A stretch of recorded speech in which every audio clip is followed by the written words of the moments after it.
Lovely. BitCloud is ready to go. Let's log in.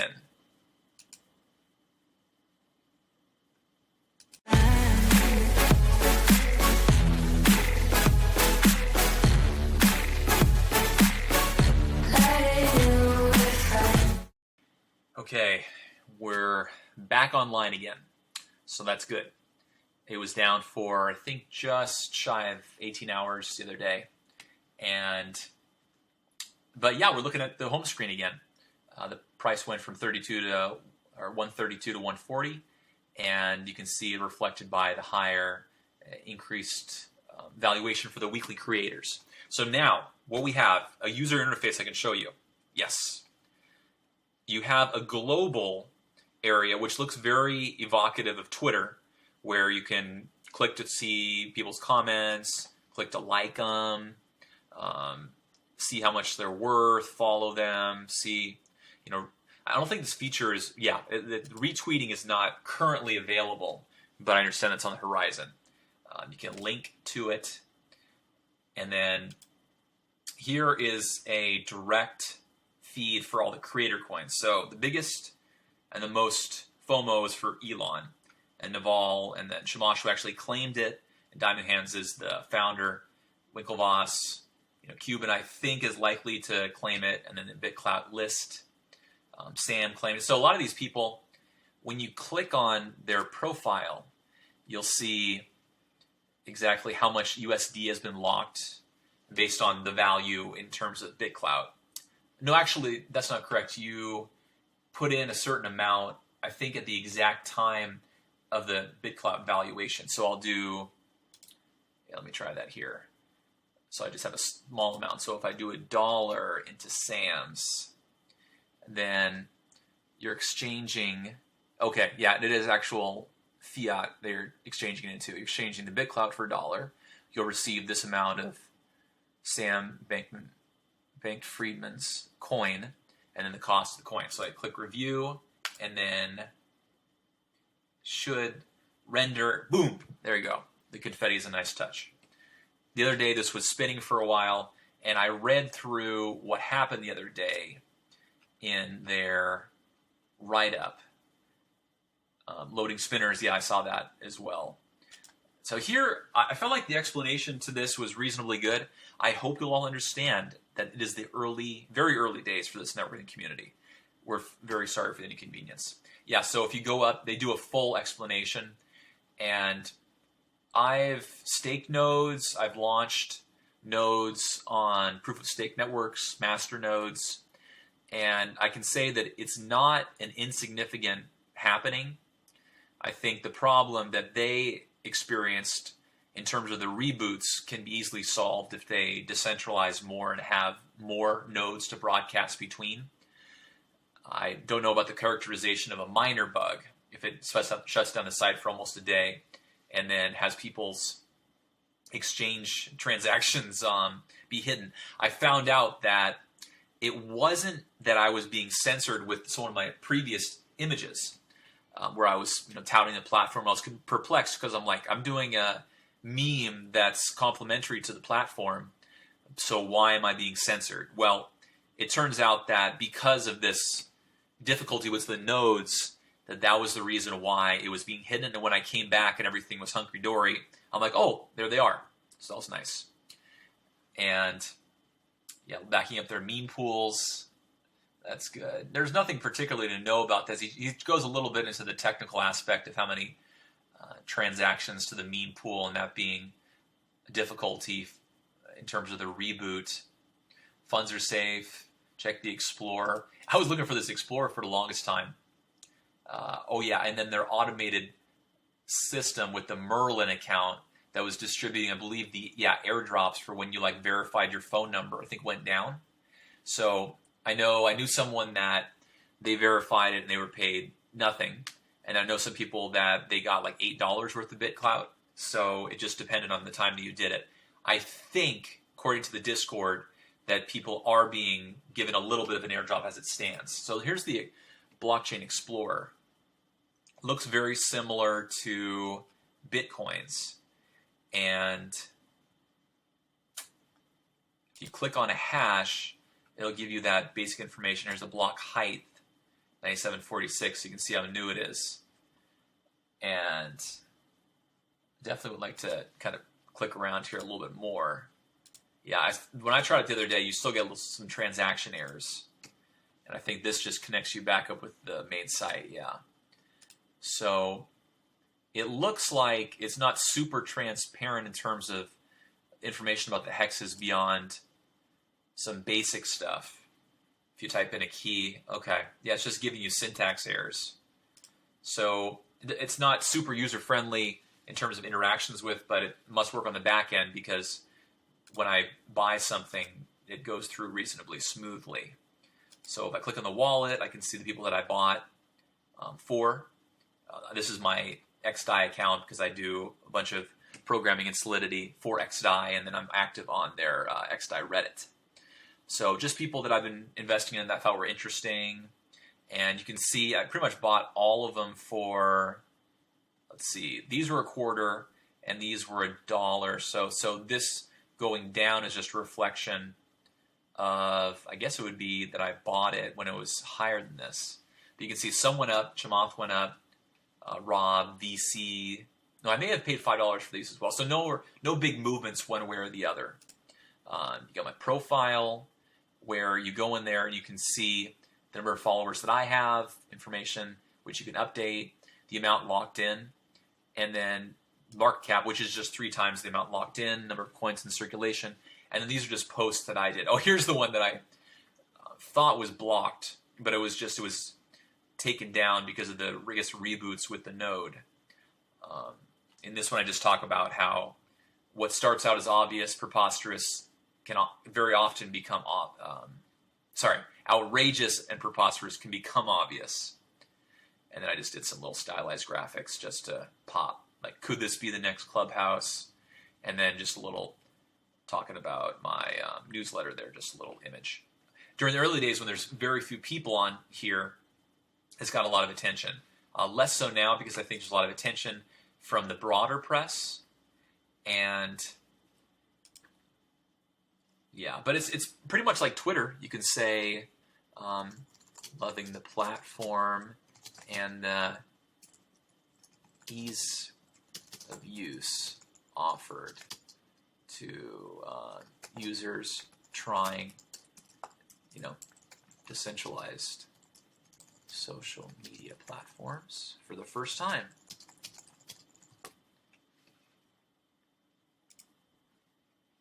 And then that just clicks right through. And if you want to put an image, click on that. It's essentially the same user interface that you'll see on Twitter. And then if you want to buy BitClout, you go through here, you send your Bitcoin to here, translate it over, or it converts over to BitClout. I think there's like a $10 fee to send it from that Bitcoin account to the BitClout. So I think you have to put in at least $55. It may have been lowered now that Bitcoin dropped, like 5 or 6%. And then this notification tab is useful. I think they refresh. But at one point, it would give you all the likes and the things that were new. And then on here, you have to pay for assistance. So you need some form of BitClout in there in order to do any sort of communication. I mean, I didn't get any back, so I wouldn't really even worry about that because I sent that a while ago. So in terms of the BitClout account, this is the one. It's the BitClout _ is the username. And then in terms of from last time, nothing much has changed since I did the video. It's still backed by these major guys. I haven't seen any shakeups at these organizations. I still see people that are claiming their profiles, kind of waiting to see what's going on. I have seen some activity on the BitClout where people will talk about what's going on and will, oh yeah, BitClout node operators right now. Like, I love that meme. So people talk a little bit about what's going on. I know they have BitClouters, and people will post a little bit about what they're doing. I know that they have, I think it's a DAO on XDAI that can transact in this for the people that want to. I think they get it like at a lower price. It's essentially traded over the counter, and I'll put that description to that or link to that in the notes. But as far as I can see, people are just testing out the platform, seeing what's going on, trying to see how it's shaken out as it relates to the lawsuit, and kind of how that'll all fall into place. Let's see if anything new's there. I guess not. Yeah. Although there was a lot of discussion from this. Yeah. So, stay tuned for more updates, but, and this is the guy that he's calling out as, leading the project, Nader Al-Naji, who's really impressive CV with Thomas Jefferson School, which is a magnet school, and then Princeton undergrad. He's done a bunch of raises, and he's kept his social media quiet. So if you go on to, he's even taken his site down. So he was a part of Basis. I think they did a raise of $15 million, but as far as I know, they haven't done anything more from there. So I don't remember hearing much about this platform. Let's see.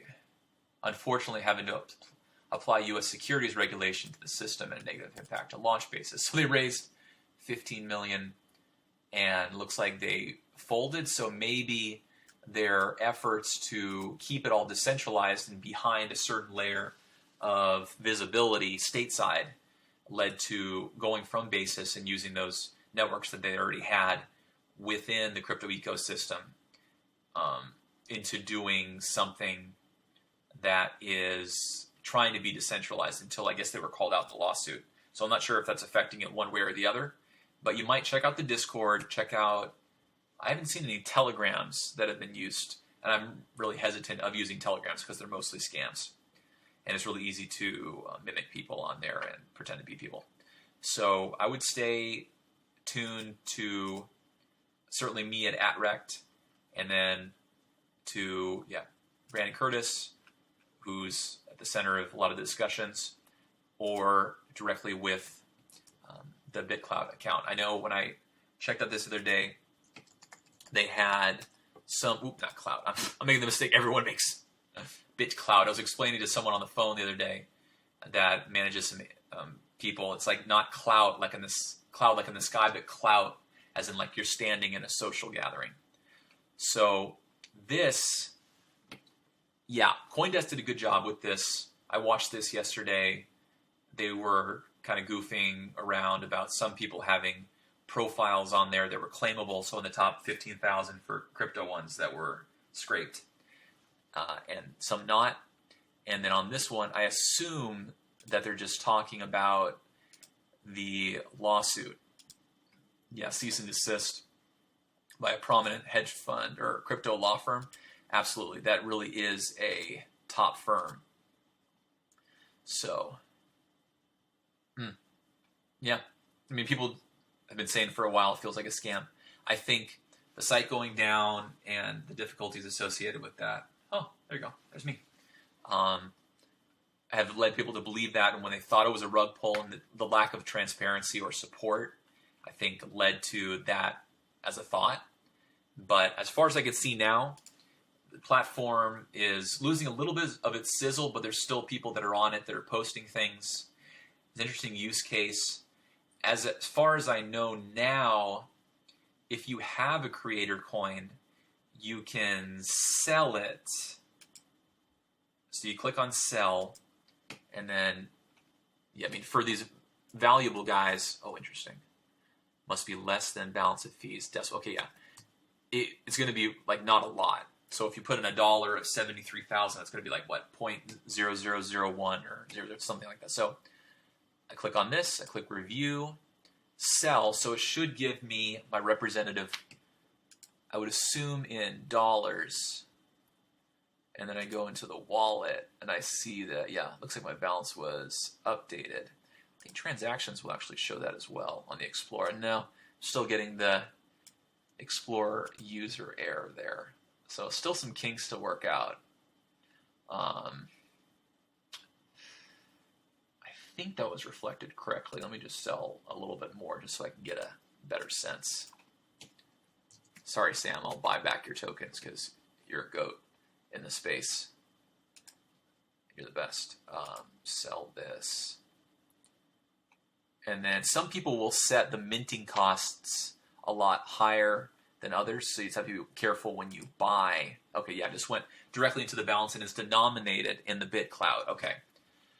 So yeah, I mean, I'll just say in terms of creator coins, if you find someone that you like, let's say you're into golf, you have to do it slowly, because if you do it quickly, actually it's doing better. The other day, I typed it in and get all confused. Okay, it's getting better. Oh yeah, this was the one that I was trying to claim. That, yeah, I would have had, but yeah, I guess I needed to confirm. Okay, so if you go to golf, then let's say I'll buy this one.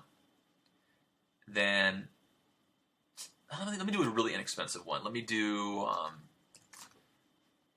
see if I can go to Reddit. That one's a lot. Let's see what can be done here. How about California? Sure. Okay, so I click on buy, and then I'll click on 1, and because this is valued so low, I'm going to get quite a bit more, 0.06. That's the price per coin. And then review, and you can see that you'll receive this, and I'll get that, and then that'll hit my wallet. But I think that some of the ones, like, I'll use an example again of going back to Sam. So on Sam's, I'll buy it. I know he set like a 1% minting, like the lowest possible pretty much. Let's see, you're exchanging, you'll receive this. I think in the previous iteration it would tell how much would go to the influencer, how much would go to you. So they may have done away with that. Let me try to go to a smaller profile so I can show. How about PC? If you click it right in, it goes directly there. Okay, here we go. So I'll buy,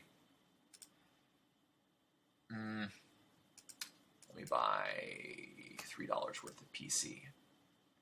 So that would give me 1.1.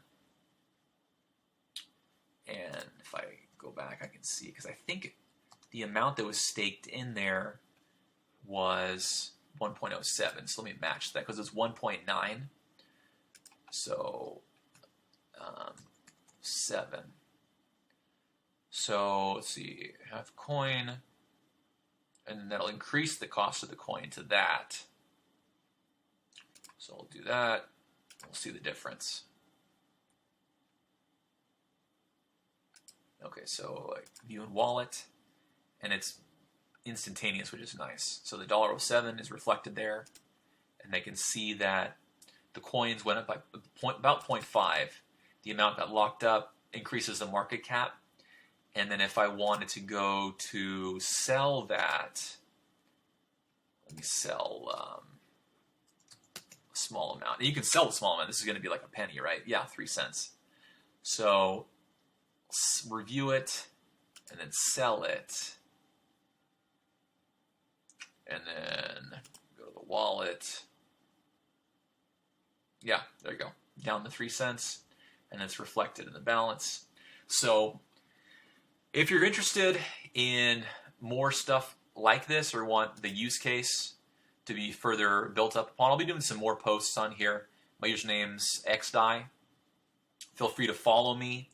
Feel free to, if you're given airdrop stuff and you want to play around with stuff, don't use any of your own money by any means. But you can go to buy, and then you click into here and you put like $1 or whatever. And as more people go in there, I guess it kind of pushes it up. Check with the laws of your local jurisdiction, of course. Confirm buy. And then, yeah. So these I got as by virtue of just the minting. So a certain portion of it when someone buys into the token, a certain amount gets funneled, to me as an influencer, which incentivizes people to be active on here.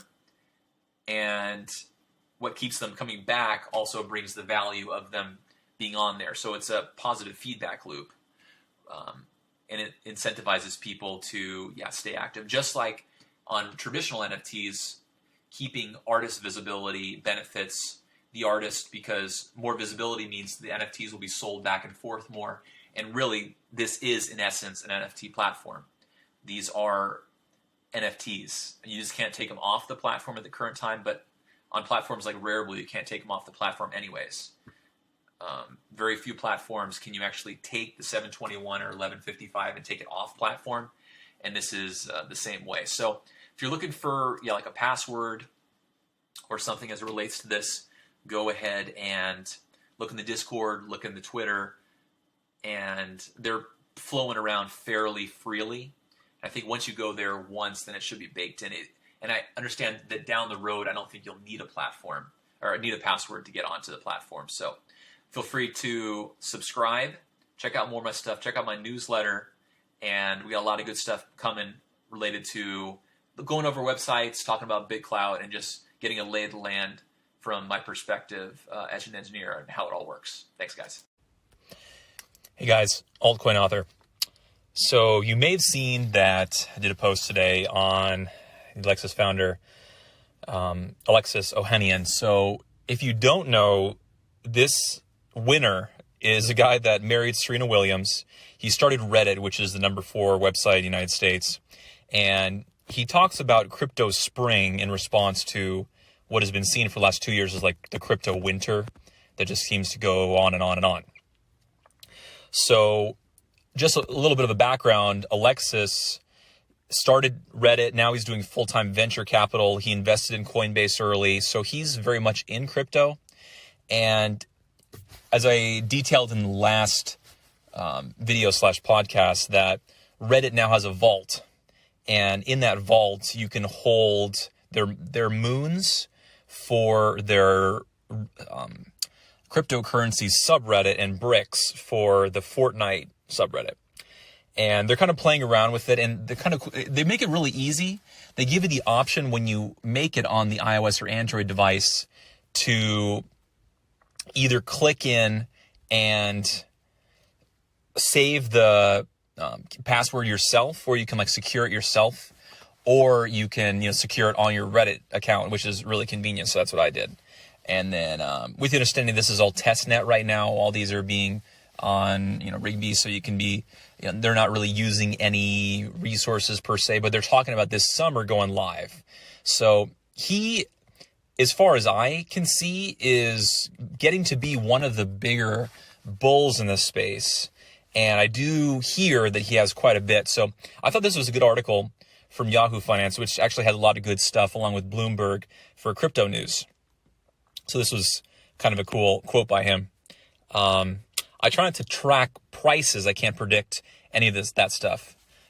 What I can say is that we really do see a crypto spring right now in terms of top tier engineers, product developers, designers building real solutions on top of the blockchain.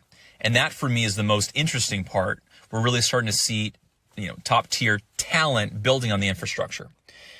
I think that's really well said. If you look at least for me, the best coders are in the space. For a while, they were in cryptocurrencies or in cyber security. Now they've transitioned. And they may dabble in both, but almost everyone of the most talented computer scientists are at least putting their toe into blockchain. So for him to identify that the top people, and Reddit does have the top engineers and the top people that are there already, and the top people go to the Reddit subgroups. So he really is qualified to speak on that. And then, he goes into detail, talk about John Tudor Jones and all these hedge fund guys that were really slow rolling the blockchain investments on their own funds. And, when they go into Bitcoin or something like that, they go in hard. And a lot of them are introduced by the Winklevoss twins, just because they were in that kind of network of the Manhattan elites of knowing about Wall Street and being well connected. So the fact that it's being sold by, as he says, it's interesting to see OGs of Wall Street now getting into crypto and buying Bitcoin. It's increasingly showing that it's here to stay. I think that's well said. OG, being original gangster, which means person that's been in it for a while. So I like the movement that he's done in the space, and I look for him to continue to take a leadership role in the space.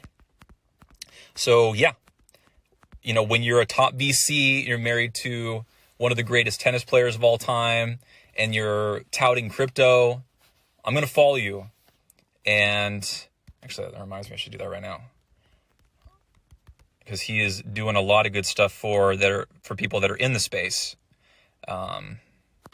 And definitely want to follow up and see what he's continuing to be about. But a lot of really good people on crypto too, or crypto Twitter, as they say. I know that Wendy O brings a lot of great content. I encourage you to follow her, Crypto Wendy O. And then there's Crypto Stash and a lot of the Los Angeles crew that are kind of waiting for this pandemic to subside so we can go to, that's a funny one of her, go back to LA Blockchain Week, which has been pushed to October as far as I know. But lots of good stuff going on in crypto. Everyone at home and getting projects done. I'm seeing a flurry of people that I'm in touch with that are pushing out new projects and doing some really incredibly exciting applications that are getting pushed through the Google Play and iOS stores. So go ahead and follow people on Twitter. I may do a post on like my top 25 people that I follow every day to get, some really good news. And not only that, of course, Cointelegraph every day. And then you'll get all the projects that'll be on Twitter, because Twitter is, where it's at for crypto.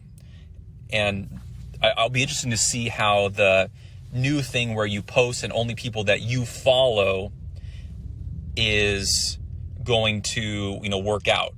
I think that it'll be very well received, because people, as far as I know, like a lot of celebrities will go on Instagram just because they know they can avoid a lot of the scrutiny, because you can't really block too many people from doing, ads. I mean, if you look at some political or public figures that are lightning rods and you go on their Twitter, it's just an avalanche of anger, and that's there for everyone to see. It's easier to hide on other platforms. So stay tuned. Here's one on Maker. I'll be doing Maker video later on in the week and just keeping you abreast on DeFi. So stay safe out there, and talk to you tomorrow. The media spotlight firmly affixed on the NFT space of late has been unrelenting and incredibly exciting.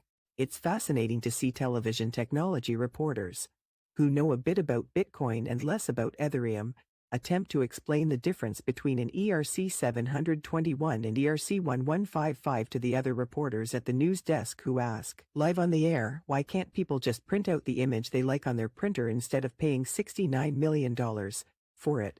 The discussions that are occurring on Twitter surrounding NFTs have been the most entertaining. This is the social media platform of choice for most crypto influencers and technologists. The reason is text-based discussions abound from influential users who are already on Twitter crafting tweets for their technology projects. While one would think Instagram would be perfectly suited for NFTs, and it is being utilized aggressively by many NFT artists, Twitter is still the platform of choice. Computer science folks, blockchain engineers, entrepreneurs, we all love Elon Musk. For those who have not done a deep dive into the hours of hilarious and fascinating interviews that Elon Musk has done on Joe Rogan's podcast, one must understand Elon's sharp sense of humor that makes him an endlessly entertaining character. Yes, he is the world's richest person, a real-life Tony Stark from Iron Man, and his characteristic intellectual curiosity feeds his seemingly insatiable appetite to find macro solutions to problems: SpaceX, Tesla, The Boring Company, OpenAI, Zip2, XCOM, and Neuralink, all while raising kids. Impressive. He will also tweet often about Bitcoin, Ethereum, Dogecoin, and now NFTs. So this NFT speaks to, through the prism of Elon's humor, the perceived frivolity of the NFT marketplace. The NFT song has an electronic dance music feel with the lyrics of NFT, for your vanity on repeat, and it's verified. It's guaranteed. The visible display of such a trophy would unquestionably radiate vanity vibes. It's gaudy beyond belief, covered almost entirely in gold. Previous stones, physical bitcoins, and golden calves. While I'm not an art critic, this is clearly religious iconography. The golden calf speaks to Judeo-Christian story of Moses and the worship of idols. While Moses was on the mountain, his followers smelted gold to create a golden calf, evocative of the Egyptian deities from the land they had just left. Literature has made a golden calf synonymous with the unhealthy obsession with material things that come from a misguided focus away from the important aspects of a meaningful life. The verified, guaranteed language just speaks to the underlying technology. An ERC-721 is a cryptographic token that is non-fungible, not mutually interchangeable, and with metadata processed through a cryptographic hash function, a 40-character sequence that allows it to be verifiable. That's what's under the blockchain hood, but the guaranteed speaks to it as an investment, which is anything but guaranteed. Unlike almost any industry, unfortunately, charlatans abound in crypto.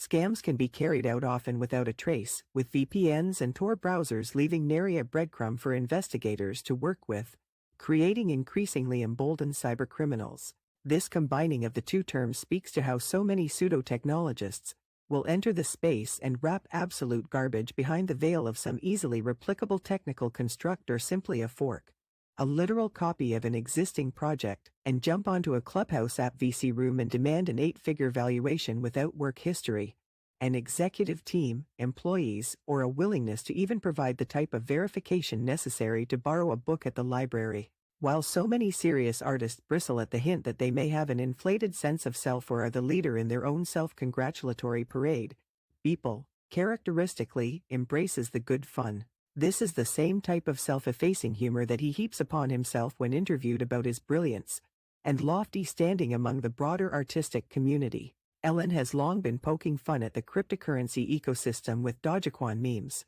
The project was founded by a meme of a Shiba Inu dog and was done more as a joke.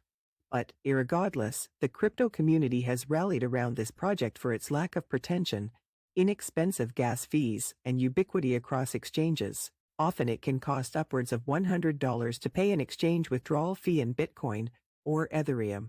With Doge, it's typically 1 to 5 Doge, which, until Elon began tweeting his Doge memes, was $0. Paying a tenth of a penny is far more palatable of a bite than $100. In the Clubhouse app interview Elon did with Vladimir Tenev of Robinhood a few weeks, however, he reiterated that his perceived pumping of Doge was all tongue-in-cheek, and that Muskites that believe that everything he touches turns to gold need to pump the brakes on their FOMO or fear of missing out on Dogecoin that was pushing the coin into the stratosphere. Up to 125x and 101x leverage on platforms like Binance and FTX also did much to rocket the coin up to the 5 cents price it stands at today. Despite its lofty valuation and supply, news outlets have published that this humorous back and forth was actually a sale. The reports I'm getting are that this was all in good fun and this follow-up image by Beeple keeps the humor rolling. While Beeple and Elon don't take themselves too seriously, for artists who are striving to be self-sufficient, this NFT movement is of the utmost seriousness and tantalizing. We're now beginning to see hugely important artists, long the darlings of Sotheby's and Christie's, entering the NFT space. The most recent heavyweight, Damien Hirst. Hirst is notable for the Shark Under Glass piece entitled To the Kingdom, fetching £9,561,250 and, appropriately, The Golden Calf, fetching £10,345,250. The overlap between the contemporary art and NFT market is clearly evident.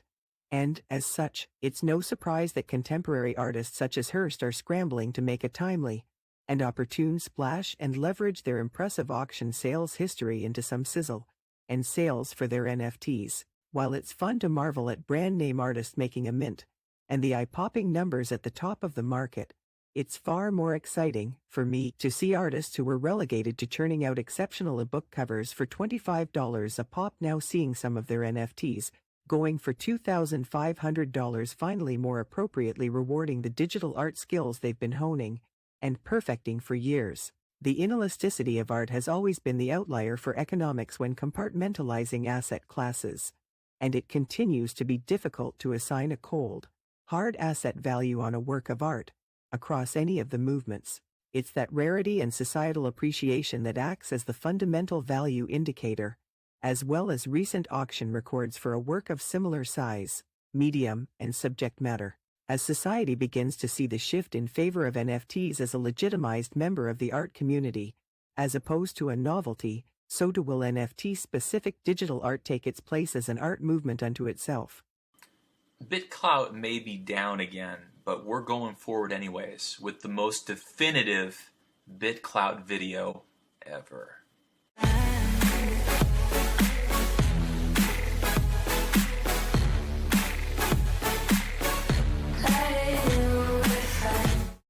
Hey guys, Altcoin author. So the majority of my videos are shorter form, but I feel like a project like BitClout deserves a longer form explanation because there's so little information about it.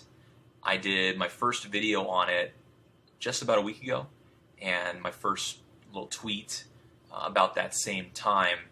And at the time you needed, well, actually you still do need a password to get access to the site.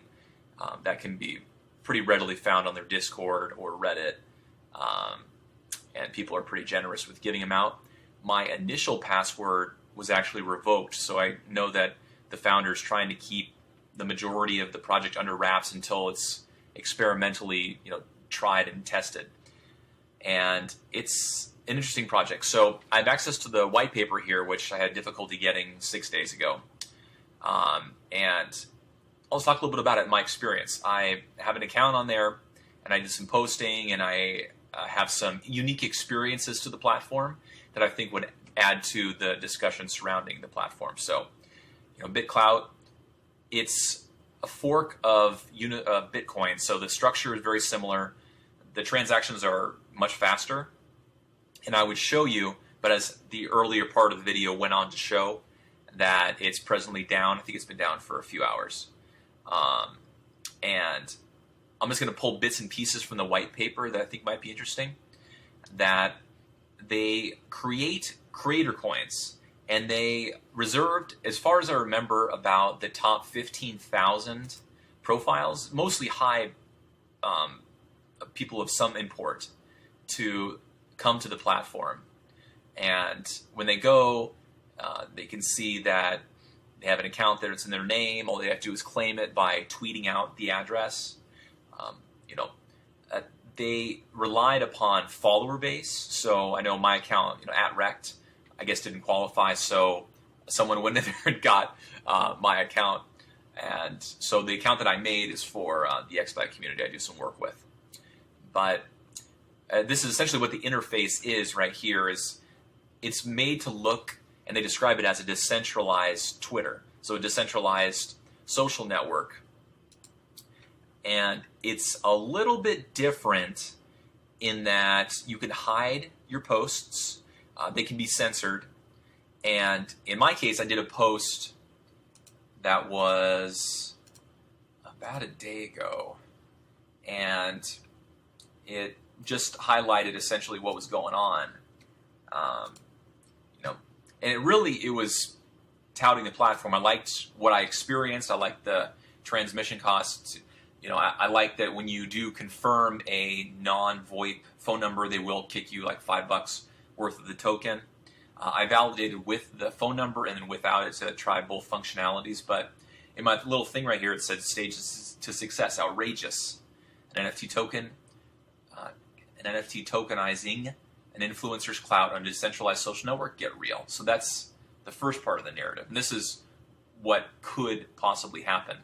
I'll say with all these videos, never use your own money to buy any crypto. Really, there's so many airdrops out there that you can sell if you want to, that you can be into the space without any of your own money, really. Then you don't have to worry about a loss, making the community a negative experience for you. Number two is preposterous. They're getting sued. VCs will back out. It's doomed to fail. Yeah, so what we talk about, what we've seen here is that an influencer, Brandon Curtis, didn't like that his image was being used on the site. He was already an influencer, so he went ahead and reached out to a really prominent Los Angeles law firm to sue and he was able to go through the traditional channels to find out exactly who it was. And I went ahead and retweeted this so I'd be able to get this quicker. And so he identified him as Nader Al-Nani. So I never report anything that's not already out there on Twitter. I mean, this guy has hundreds of thousands of followers. So, you know, he hires one of the best law firms that handles these types of cases of distributed systems, Anderson Kill.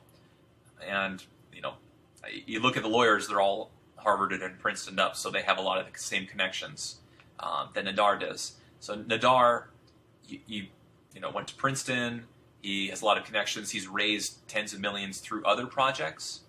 But I'll just, rather than going down the road of outing him, because I feel like he made very painful inroads into having this project be decentralized. So I'll just kind of go into the backlash of this. You know, Mr. Curtis noticed his name and Twitter profile were present, being used on the BitClout site. Likeness and content is being done without Mr. Curtis's consent. And then, likeness of over 15,000 well-known individuals to offer the consumers the opportunity to purchase tokens, tied as individuals' identities for direct payment of Bitcoin. So, certainly in California, which is one of the most litigious states in a litigious country, this is easy to throw in an unlimited, capped award lawsuit. And this is exactly what he did. I think that when you're that big of an influencer, that he doesn't necessarily do this for the visibility. I mean, it got a certain number of likes, retweets, and attention. The media's picking up on it. But I think he was just upset about trying to be pulled into a project that he wasn't associated with himself. So, you know, it goes on, the complaint goes on to talk about how these violate California civil codes and, you know, breaks down essentially what's trying to be kept behind closed doors in terms of BitClout. And that is that they raised some like 150 million in terms of venture capital backed by, you know, Winklevoss Capital and all the biggest players. And I think Brand, to a certain degree, is not happy with the fact that he's not included in it. And yeah, he wasn't included in it in any degree. You know, even the people that are in it, like Sam Bankman, Freed Bankman, was like, okay, I'm going to validate it, but I'm not super happy about doing it. So, I mean, it's an aggressive use case, but as I go to show in this, sometimes those are the ones that, you know, work well. Like the Napster guys, you know, they did fine. They worried about the illegality of the process later, and it scaled and it helped them as venture capitalists that were able to show how to get something to have mass adoption. And made them the leaders in showing how the network effect can compound out and grow. So it's doomed to fail. And then obvious, this is the last stage. You know, Elon has visibility with Doge. Of course he would claim his profile on BitClout. You know, as bigger and bigger profiles are claimed, that adds to legitimacy of the project. So like Chamash claimed it, the Winklevoss twins claimed it. You know, all these hugely important billionaires are claiming it, which I think drives people to the platform. And then the fact that you can't sell the token is also big, because you'll see that a lot of platforms will try to, at any cost, inhibit the ability of the token to be sold or shorted. I know FTX, you can't short the spot. So essentially that provides an uplift, an updraft, that is beneficial to the crypto to keep the pump going, you know, higher. And I'm not saying this is a pump and dump, but that's essentially a good way from the economic standpoint of helping it grow. So everyone has a coin, and you can go into here and actually create a coin if you just have a little bit of the token. A lot of the people are having difficulty because you need a certain balance in order to even get support on here. So you need to put in, at least something in order to validate it without a phone, a non-VoIP phone. It's like $55 worth of Bitcoin. And then to validate your profile, if you aren't having one reserved for you, then it's, it's that 55. just to show the visibility. And when you put the Bitcoin on there, or when you have the BitCloud held on there, at the present time, there's one place that I know of where there's some degree of liquidity, and I'll put it in the show notes. But in terms of major exchanges, there's nothing. So, what you have here is the basic profile. You have the number of followers, and there's a global feed, essentially. And anyone that posts on there gets that visibility. And like I posted something yesterday that was just talking about the space and got like 20 followers, and then people started bidding up my coin price. And like someone came in with $50 worth, and then that increases the valuation of the underlying profile by ×3, as it goes to show here a little bit later on. But the use cases here are interesting because you're buying for this price, and the number of tokens does go up according to this. Essentially 3x is all you need to know if you're doing the multiplication there. Ratio chart, that as it goes up, you also benefit. And then as BitCloud goes up, you can also benefit. But also understand that people can sell at any time, and a lot of times there's a minting cost, just like on Rarible and a lot of the NFT platforms, 10% or what have you, as the artist's percentage. Anytime you buy into it, you're going to be giving that back to the original influencer, which incentivizes them to be visible. And that's the whole thing about the slice for the author each time. It's an incentivization for them to stay visible, because increased visibility with these NFTs, this is really what this is, it's an NFT platform, is providing the activity and volume that would lead to getting some increased earnings for them. So you have here the use cases. And as it shows here, you can create an account, just tweet out the public key, and it'll be transferred to you. So what are they used for? Stakeholder meeting. So it's the same sort of thing that you'll see on Rarible, where you can create an NFT and then give like awards for it. You can, give people influence by having these tokens, and just take messages sorted by how many of your tokens that they have. So like, let's say that you have a tech support channel, and rather than doing Patreon, you could have people buy your BitCloud. And then when someone sends you a message, you'd be able to see on that message exactly how many of your token that they own. And so that would bring about a certain amount of value, because they're getting the BitCloud on the minting side, and then you're getting the token, which hopefully would be elevated in the process of their gaining influence, and you essentially signing off on them as an influencer. Sponsored posts, So if you want to get like a retweet, people could say you need to buy these number of tokens. And it's not the sort of thing where like you can have 1,000 crypto in order to get a retweet or whatever, because that has a snapshot effect where you'll hold it just for the exact second that you need to have that amount of crypto.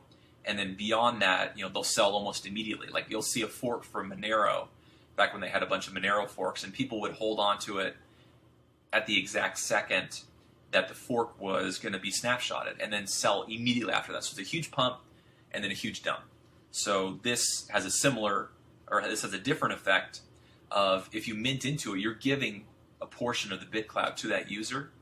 So that is essentially a transmission of value that would benefit that creator. So they're happy to provide something right off the bat.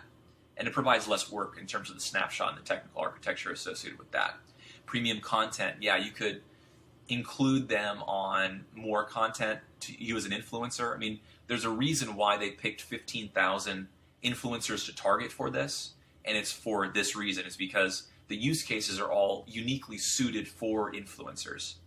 So further distributions, signed posters. A lot of people in the EDM space are already doing something with NFTs and physical goods.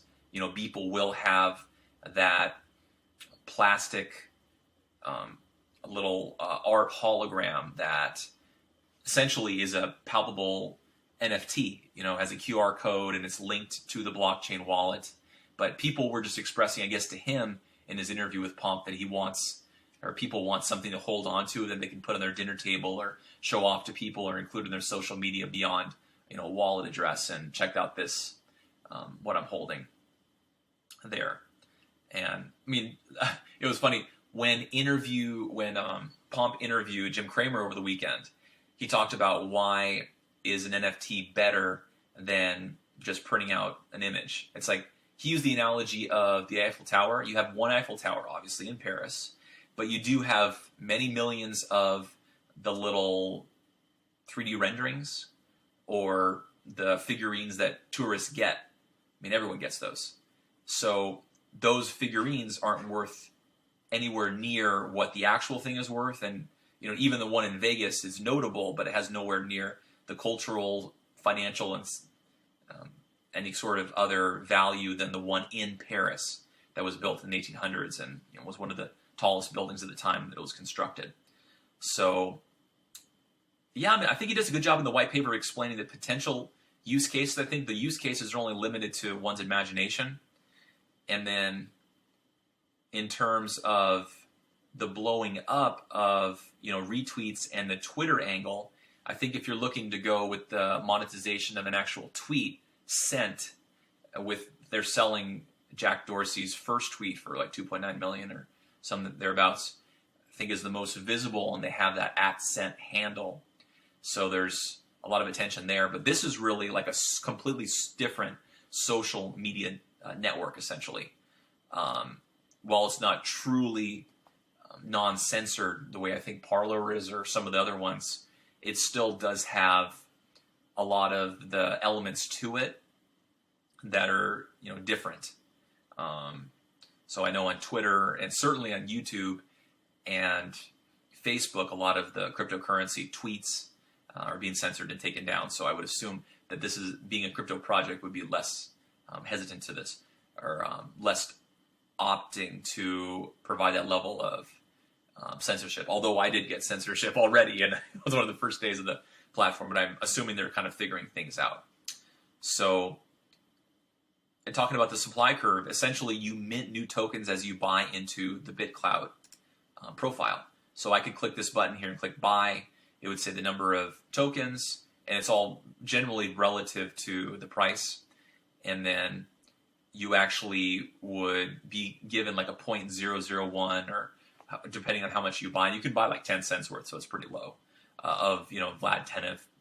This guy is notable because he owns the Robinhood company that got in some hot water with Chamash, and a lot of the GameStop fanboys are against him because of his decision to be able to only buy a limited amount of GameStop, down the road, but able to sell a lot of it. So when it took a dump that first time around, it was mostly because that was the only capability of people to sell and not so much to buy. So I'll do a video on that sometime in the future. But yeah, the supply curve kind of pushes it up, and the USD gets locked in there, and the creator themselves, or when you have the token, you yourself can sell the token, and it just provides those founder rewards that hopefully would, in the eyes of the creator, bring people to the site, but also bring as investors, people to the site in the hopes that they would stay active on the platform and bring in real value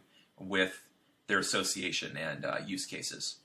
So, it is run on a node from a technical standpoint and provides copies of the data, complete decentralization. Very few companies actually will reach that threshold of full decentralization. So the fact that this has inroads to protect, the management team and the feed algorithm being malleable, I think is, par for the course.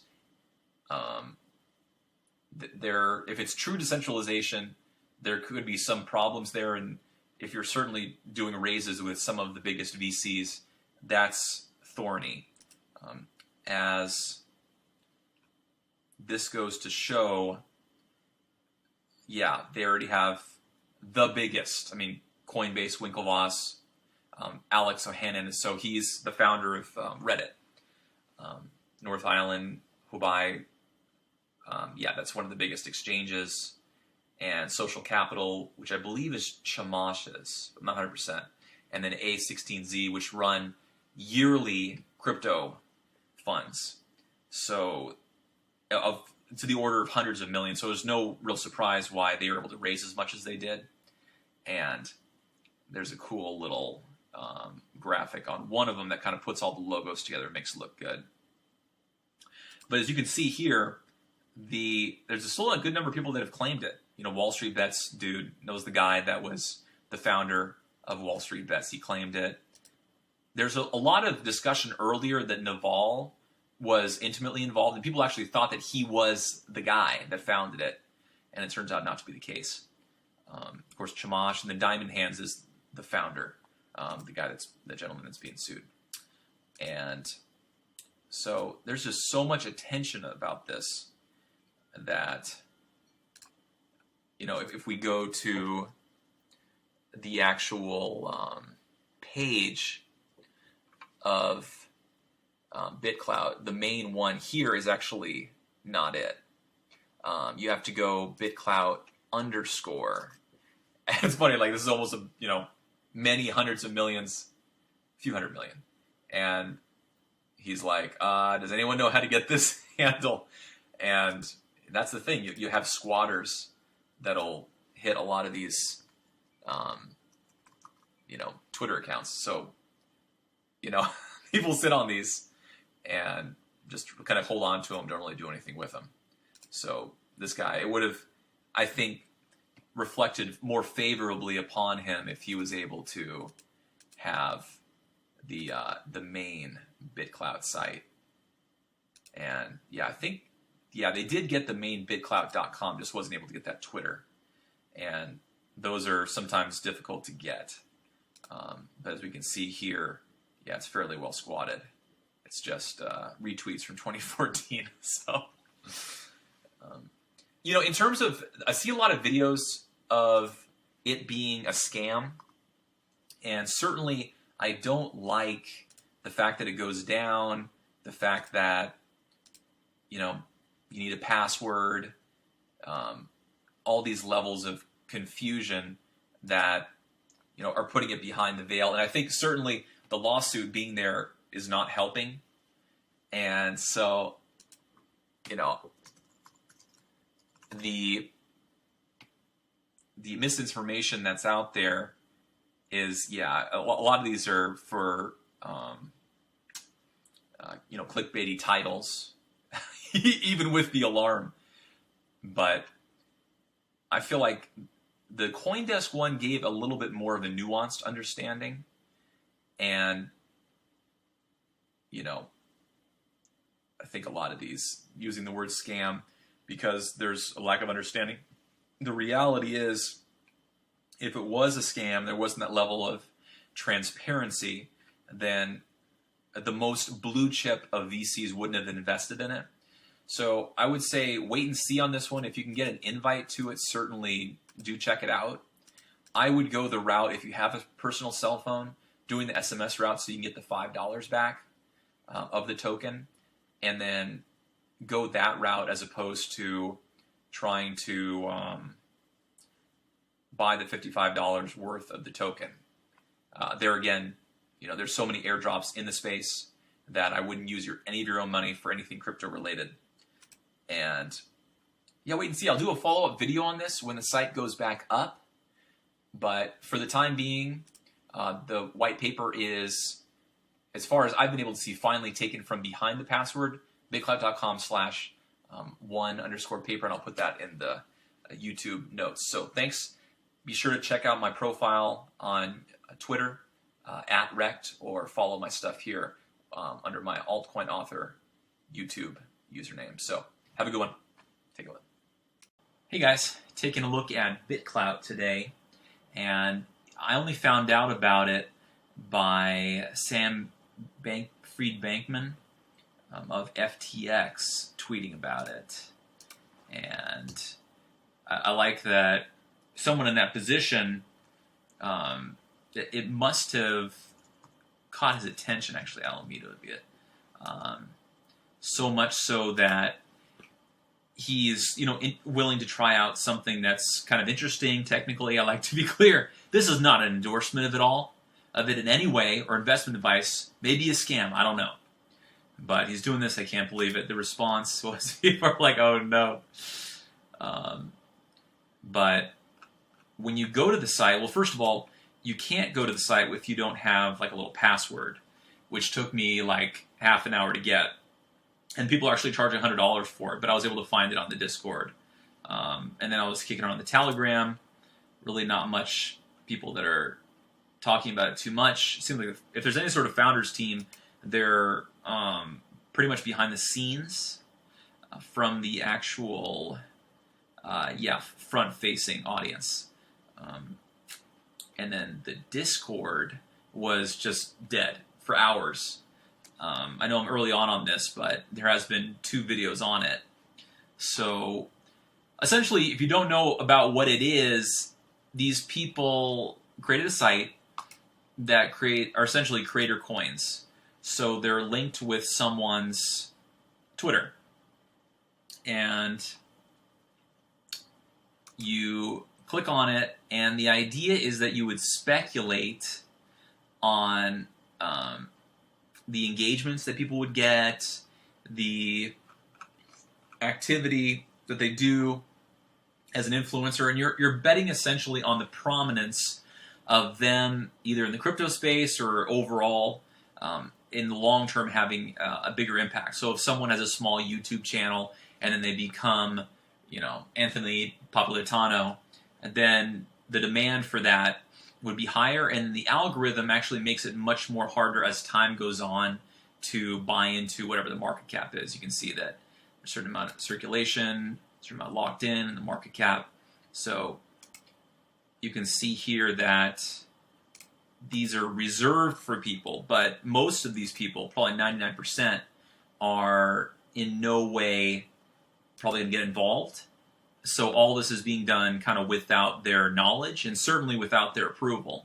So there's a little bit of legal ambiguity there. I see that, there are people like Sam that are claiming it, and then he actually updated his thing. Not available in U.S. or prohibited jurisdictions. But his coin is at 11,000. It's on the Bitcoin network, so the Explorer is a little bit different. And what's interesting is you, as a person that's involved, I think get 30% of all of the activity. Generally speaking, I think that's what people are doing. But you can, liquidate that, I understand, at some point. But as it stands right now, from the Telegram, I don't think there's actually an area to liquidate it. Because it actually makes you a wallet, gives you a private key.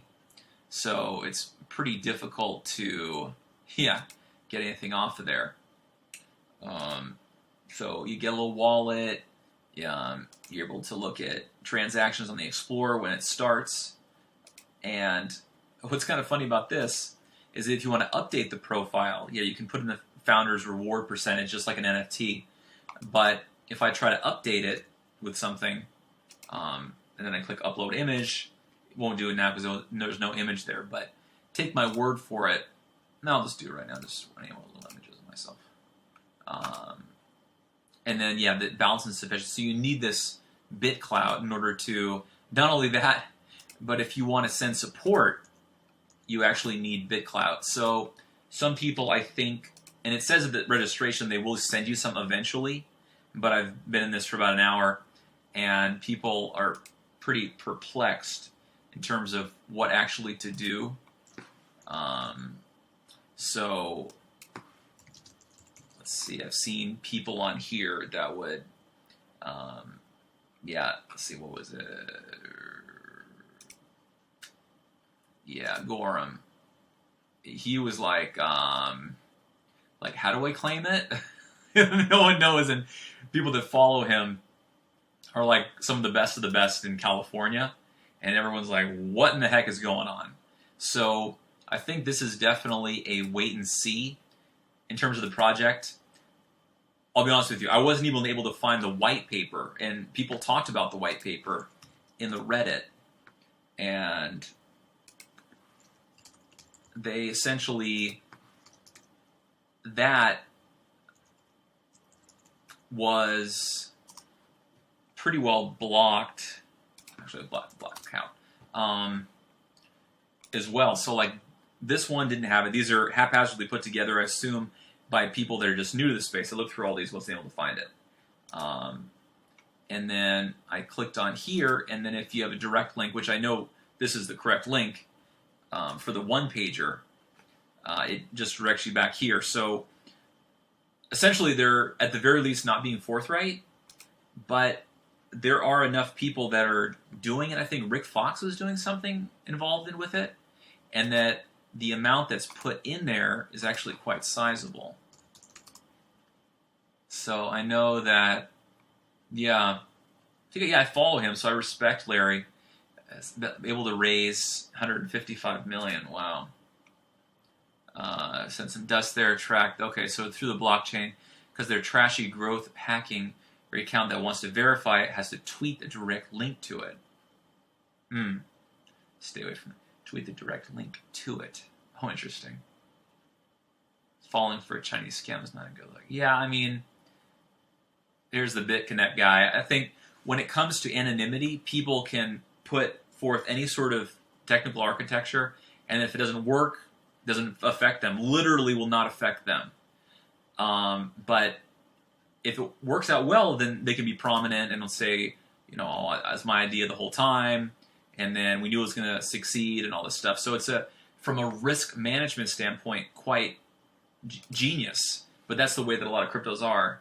So will this exit scam? Very likely. Even Sam's like, I don't know, TF, how this works. Yeah. So definitely you can keep an eye on this. I would not have jumped on it, but I so deeply respect what Sam does. And as a leader of the US-based crypto space, I mean, he's from MIT, and he has essentially the wealth that CZ does with FTX. FTX is a real killer program. So definitely going to wait and see on this one. And certainly follow Sam, and then I'll be doing another update probably tomorrow. Have a good time, guys. Hey guys, Altcoin author. One of the things that I see new investors doing that are getting into crypto is they think they've missed the boat on Bitcoin because it's, what, a hair away from 60,000 today. But you also have to consider that price isn't the most important consideration when you're looking at an investment. A lot of times something can be really expensive and be low priced, or very inexpensive and be high priced. So a good example is Berkshire Hathaway. These shares were set up such that they could not be split. And you can see if you go down to 84, you know, they're selling for 2,000, and now they're a third of a million. But in order to accommodate individual users to buy a share where fractional shares weren't offered at a lot of brokers, you saw Berkshire B, which did a 50-to-1 split that initially took it down in 2010 to 79, I believe. And now it's at this, and now it's, you know, within the investment retirement capabilities, even on a per share basis. But I believe it's 1/100th in terms of voting power. And yeah, I mean, but if you look at it, it's moving similarly. It has that same underlying assets. So the fact that this is super expensive and this is, you know, less doesn't necessarily make it a better investment opportunity. I mean, a lot of people will, which absolutely shocks me, they'll click price and they'll see like, oh, what's the most inexpensive? And you have to understand that a lot of these projects, like BitTorrent, set up by Justin Sun, they were made with a ton of tokens, and a lot of them are able to make more tokens. Really, any of these can make more tokens if they don't have a hard cap. But even if they do have a hard cap, sometimes they can, you know, go into a new ERC20. So by no means is this fixed. Really, the price that you're looking at here is what's essentially signed off on by the management team. And yeah, I mean, the fact that Tron is 5 cents or that Doge is 5 cents, and then you have Ethereum at $2,000. A lot of these are still moving in relative lockstep. So to think that one will explode over the other, if you look, there are bigger movements because a lot of them are thinly traded, that they're kind of all over the place. But if you also look at the highest priced ones, they're also, 25%, 86%. So the same sort of thing applies. So I wouldn't necessarily go to something because it's cheap.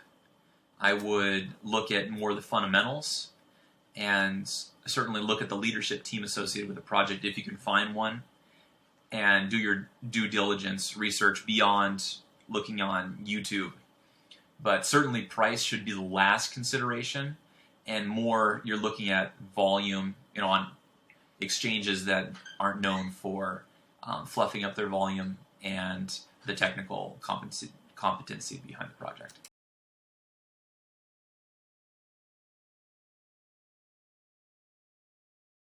Hey guys, thanks for happening upon my channel. I typically do blockchain and altcoin videos, but this time with GME GameStop required a special video, especially with Tomash and a bunch of other leaders in my space that are on everyone's lips talking about it and them tweeting about it and making such a big deal out of it. So I think I felt compelled to make this to give a little bit of a foundational understanding of what's at play here. I've spent some years in private equity and then was an options trader over a decade ago. So I have an understanding, I guess, maybe more than the average person on the street as it relates to this topic. So I thought that I would just kind of break down exactly the who, what, where, when, and why of this and what's exactly at play, and then kind of how I see this turning out. Please understand this is not financial advice. Take everything that I say with a grain of salt. I am an analyst. So GameStop, GME, it's front page of the New York Times, Wall Street Journal, CNBC. It's all everyone's talking about today, yesterday, and for, I guess, the last few days.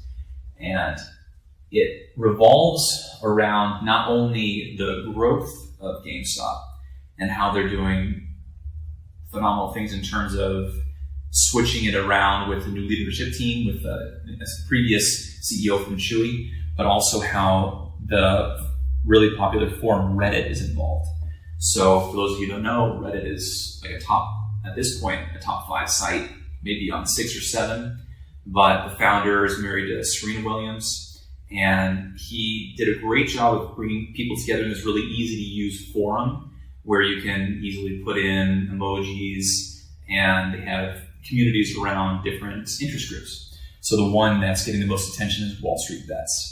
And if I had to characterize the subreddit, it would be, young people that are enthusiastic about tech, about finance, about ways to do it intelligently, and get big movements on either side. So they do use a lot of options, and options are a tool where you can control a good number of shares for a small price. And usually you pay what's called an option premium, or a little bit more than what you would if you had to borrow it directly from a stock brokerage. So there's this thing called a meme stock, and on there people will do a meme about Blockbuster, for example, and Blockbuster, going under, the meme will be like, oh, I remember the good old days when it was the biggest thing we had to worry about was be kind, rewind.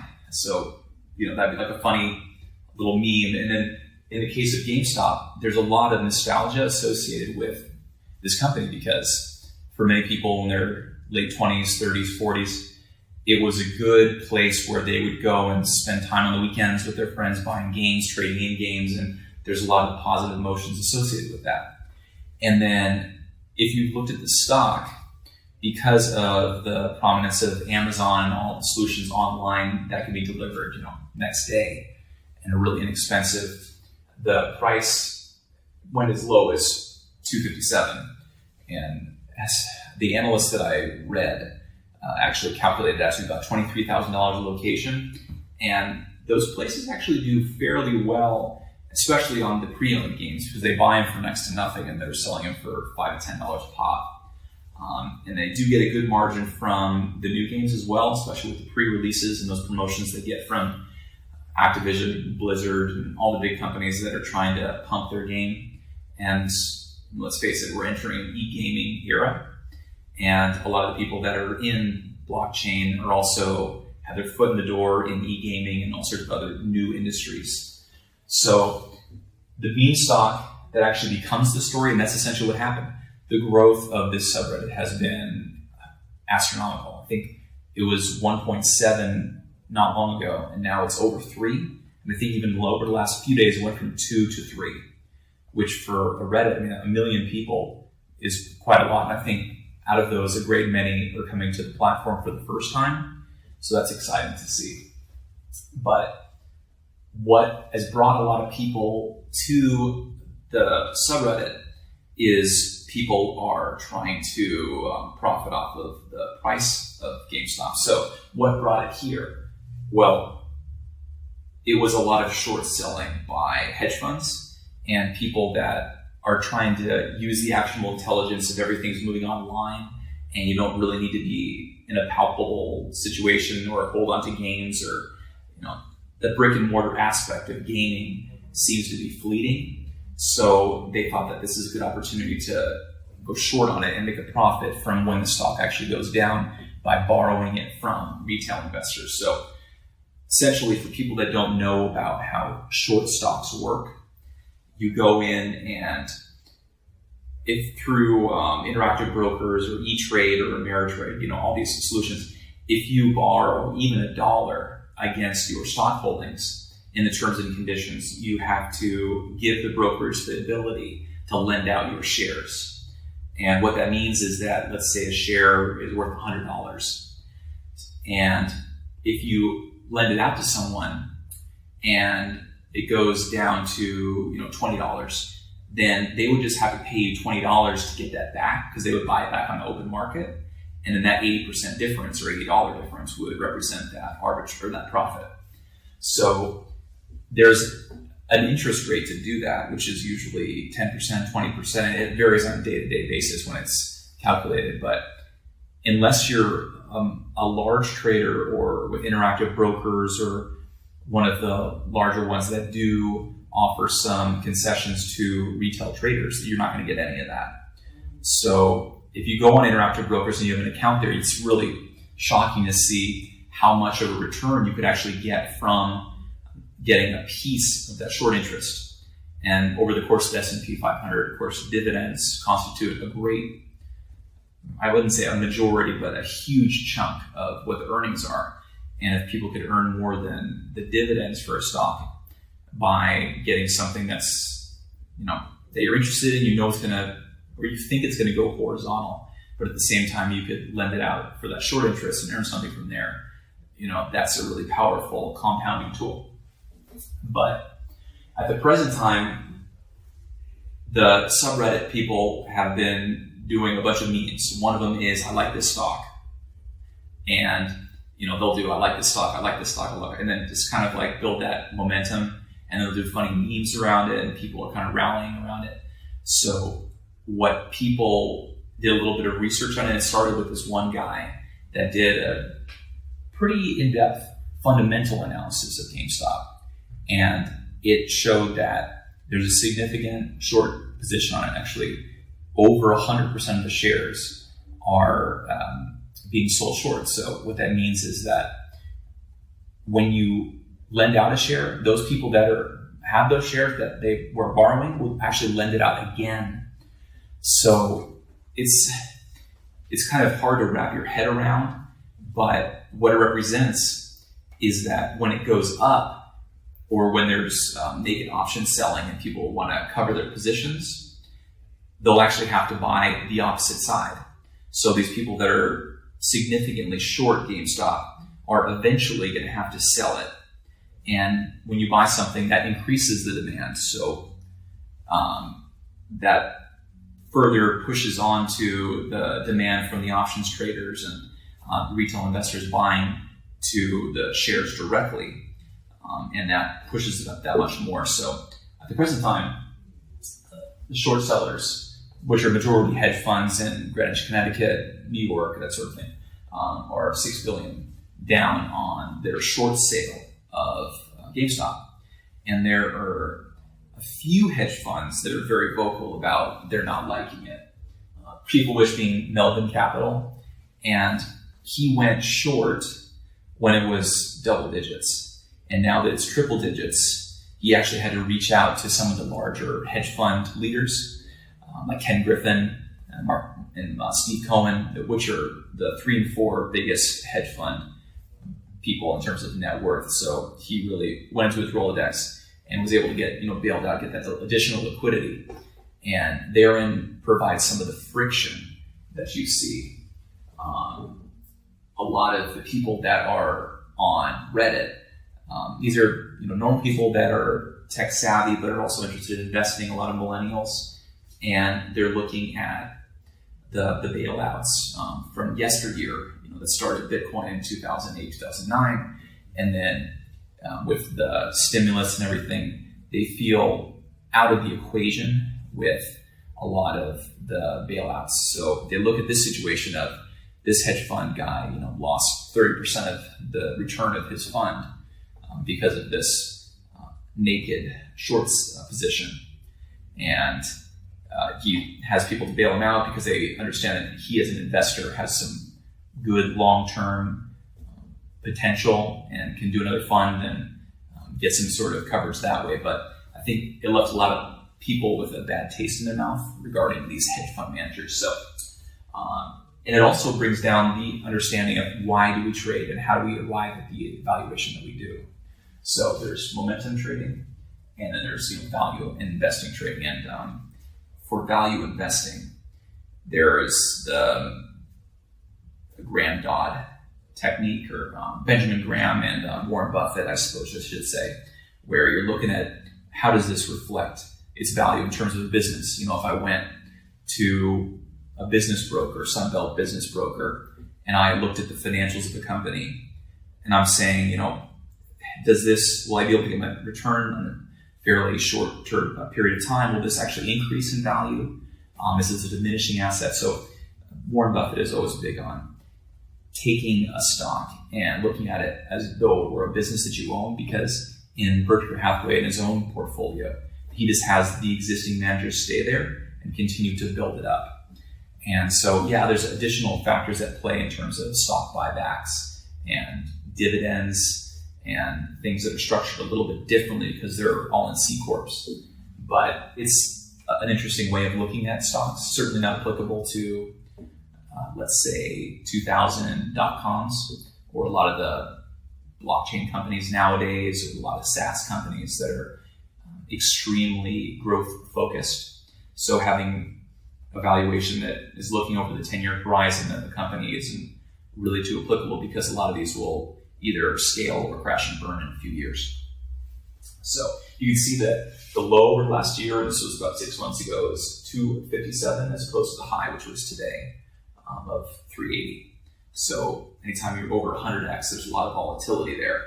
And in terms of the actual value metric, if we even go that route, there are some positive cases that GameStop could represent some value.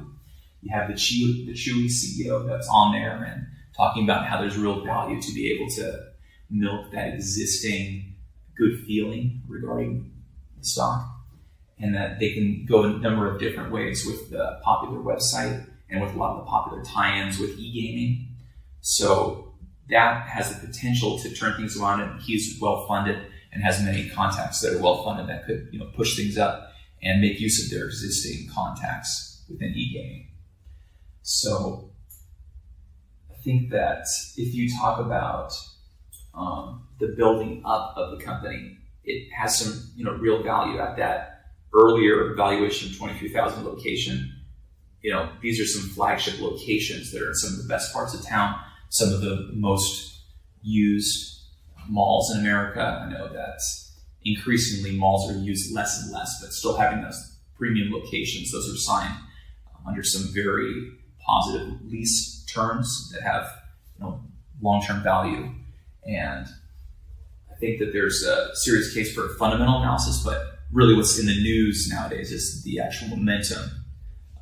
Say flow over pros is one of the big calling cards on Reddit in terms of how does one invest. They see the upward momentum. They see that these short sellers are eventually going to have to close their positions, and they're like, how can I get a piece of that other side and hold on for the ride between then and now?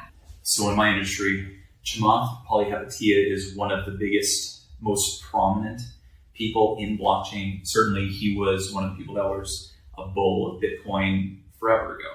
We talked about it on Squawkbox and CNBC, has been involved with and interfacing with investing with Bitcoin since 2012. So he has a lot of time in the game. I got in 2014, but he has infinitely more connections, is sharp as they come, and really savvy when it comes to tech. So what's interesting about this story is that he threw his hat in the ring in terms of supporting the Reddit community. And when he was called under the carpet, essentially, of Squawkbox, talking about how the analogy of Redditors being kids or unsophisticated investors, I think, is with a broad stroke, as he said. And I think that's fair. I think there is a lot of good fundamental analysis going on there, but there is also some fun. I mean, if you look at the trends of 2000s investing, they're just looking for Ballinger bonds, and they're looking for metrics like, is this going to go down? What's the interest relative to the demand? How much is floating out there? And essentially, it's a calculated risk every time you do an investment. So the fact that these people are relying upon more intangibles and relying towards the momentum, I think it's not necessarily bad, as he says. To malign that type of investing and that type of metric is foolhardy, and because it's done fairly well. And certainly people that have been involved with it have rode the ride up, understanding that this type of attention and anything that bucks the efficiency model of the market as baking all the information in is noteworthy and will get that much more attention. And if we dispel the notion of the efficient market, which I think majority of stocks do have all the right information baked in, but if they recognize that other factors are in play, and then everyone starts to recognize that, and there's a huge shoot up from the short selling and from that understanding, then they can start to do well. And numerous people on the subreddit have done well. So I guess they're paying themselves for their forethought in that area. But he did, for one of his charities, he bought $100,000 worth of GME options. And then the next day, today, when it doubled again, he went ahead and reserved all that for the charity, and now they have $500,000. But I'm a big fan of his taking the side of the retail investor with his VC company that he has over $1 billion worth of assets in social capital. He takes a positive look towards bootstrapped companies. Of all the VCs that I know that are the most prominent, from Stanford and the most well-heeled institutions in America, they all look to him. There was a group in Clubhouse, which is a new app, and they went down the line in terms of the VCs. Who do you follow? And the most common one was Chamath. So I think that speaks volumes when some of the biggest VCs are looking to see what Chamath has to say as it relates to not only VCs, but blockchain and then investing. And then, he's running for governor of California, I saw, so the influence is wide. And then in terms of influence, Elon Musk, it's hard to get much more influential than the richest man alive, right? So he did a tweet about Wall Street Bets with a direct link to Wall Street Bets. And he has, I think, 45 million followers. And certainly people appreciate his acumen as it relates to business, innovation, and tech. And so I think that those types of people immediately started to go into Wall Street Bets, and that starts to build up the FOMO, the fear of missing out, and that helps things grow that much. But the narrative, as it's been relayed through the media and then certainly through the Redditors, is that it's these two individuals that are more seen as egalitarian versus the Greenwich Crew, hedge funds, Harvard Global Network, that sort of thing. And it's interesting to see those who straddle the line, like the Winklevoss brothers, right? So they're big into Bitcoin. They have the Gemini project, and they can toe the line on the blockchain and egalitarian side. And then, because they're against fiat, and they think there's too much printing going on, so they recognize that libertarian argument. But there's also, they're part of the Old Boys Network. They know all the Facebook guys. They know people from Harvard, and they know the traditional hedge fund managers, Ken Griffin and all those guys. So I like that they're coming out in support of those types of initiatives of supporting the retail investors, because I think that the overarching narrative is that there needs to be more fair rules and accountability across the board, because what you're seeing in response to what's seen as the market manipulation, the stocks going down much higher, is that there's a lot of calls from the top in terms of regulation. So already we're the most regulated country in terms of margin requirements. I think if you have a regular trading account at E-Trade, you can borrow another like half, right? So if you put in 1,000, you'd probably be able to borrow $2,000 worth of shares. Now, if you have portfolio margin in the US, you need about $125,000 for that. You can get a real-time calculation, and that gives you, more margin. But I think what a lot of people are doing is they're recognizing that through futures, you can get margin of 500x, and certainly through options for low implied volatility stocks, that with just a little bit, you can piecemeal out quite a bit of leverage. And then at that point, you're just looking at what's called delta. And if you can see that the delta is high enough, you can go, for a few pennies really to get some sort of delta, which let's say you have delta on Johnson & Johnson. Then that means that when Johnson & Johnson goes up, let's say $1, then you have a representative piece of that. So let's say it's, delta 5% or 0.05. Then you'll get, 5 cents when they go up. But there's also the considerations that go into that. But what people understand outside of America is that leverage is being used by everyone. And a lot of the people in the subreddit think that leverage is being exclusively hoarded for people that do hedge fund trades, because you have a lack of accountability. If everything goes belly up, then you have a long-term capital management situation, or it's the sort of situation with a big building where it's like, if you owe, $1,000, that's on you. But if you owe like $1 billion, that's on them. And then when a bank goes belly up, of course, they have to be figured out, not by the person that started the bank, but by the regulators. And then when they hand over the savings and loan, it's kind of like, here's the toxic debt, you figure it out. So there's a lot of feelings like, why is this being reserved when these other people can use them?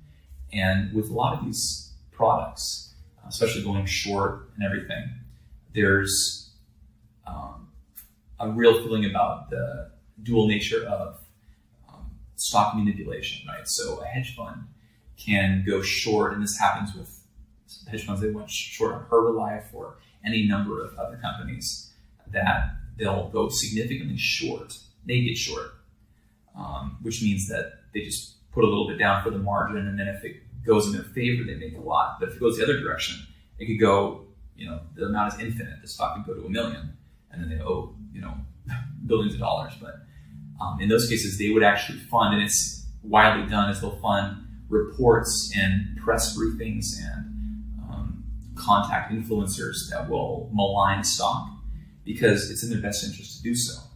When you do that, you sow the seeds of doubt, and then people either sell their gains, cash register based on that uncertainty that's being introduced, or they themselves will piggyback on that and short sell it. So what's that based on? Well, it's based on a report that one institution pushes out, or they, through some proxies, will push that out. The difference is on the subreddit, the transparency is all right in front of you. Anyone can go to reddit.com/r/Wall Street Bets and then see what everyone's talking about, see the memes, see the discussions, and it's all very transparent. So the manipulation is, I think, more of a free flow of ideas, just the same way that $, TSLA for Tesla on on Twitter would amalgamate information about Tesla. So it's like a bunch of different voices communicating. And then if they want to come in with the argument that this amalgamation of users represents a media format, then certainly that's an argument they could present. But I think that I'd rather have all those voices in there rather than one actor that's going to benefit themselves exclusively. And they have the keys to understanding who their touch points are to release that information. And so I think transparency when it relates to the internet is always appreciated by the end user. But so I think that the bad actors, in the cases of pumps and dumps, are certainly the promoters that go in there. And just like a penny pump and dump, you can see the money being spent a lot of times with the promoter and then recognize that it's going to get sold. A lot of their value isn't there. But not that promotion is necessarily a bad thing, but that in those instances of the pump and dumps or the reverse pump and dump, which is selling short, that there's just a few people that are benefiting and they have that privileged information. So I think a strong case could be made that they're the bad actors, or that they themselves are manipulating much more than a collective community that's amalgamating information and data and saying, what about this? And then challenging theses and having an open discussion about a particular stock. And then this momentum, writing it up and obviously getting excited about that. There's nothing, I don't think, juvenile about being excited when a stock goes up. But that also comes back to the question, which I think a lot of people would immediately answer yes, of is a stock being sold short bad?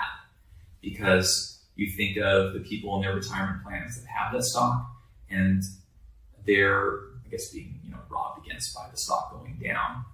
And a lot more people are being hurt than are being helped when a stock is being pushed down.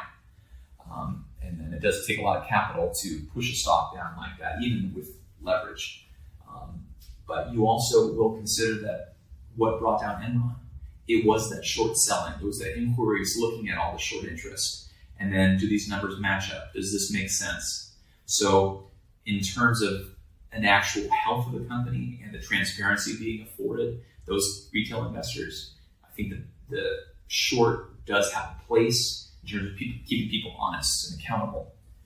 But certainly it's unpopular for many people that are holding that stock, and a lot of boards feel held hostage by corporate raiders coming in there with green mail or all these offers for really restricted terms on coming in with additional money, or they're going to short. So it's a difficult road to go down. And I think that being a short seller is a delicate game to play. But with brick and mortar businesses, a lot of the fundraising will be based on how well their stock is doing. So now obviously because it's a 380 or a 350, they're going to be able to raise a lot once it kind of stabilizes. But if the stock was still at 257, the ability to raise more debt or do an additional offering that would water down that price is going to be less well received than if it's a triple digit stock. And I think that the overall insight of people being experts and being like, well, I worked at this quant trading firm, or I worked at this fancy place that gave me those MBA skills, I think has certainly some value, but I think is too quickly taken over or seen as that much better than just pure research and then a lot of information that's easily accessible on the internet. So if you venture onto Wall Street Bets, you can see that some serious research is being done, and a lot of it is very compelling, and a lot of the points are made very succinctly.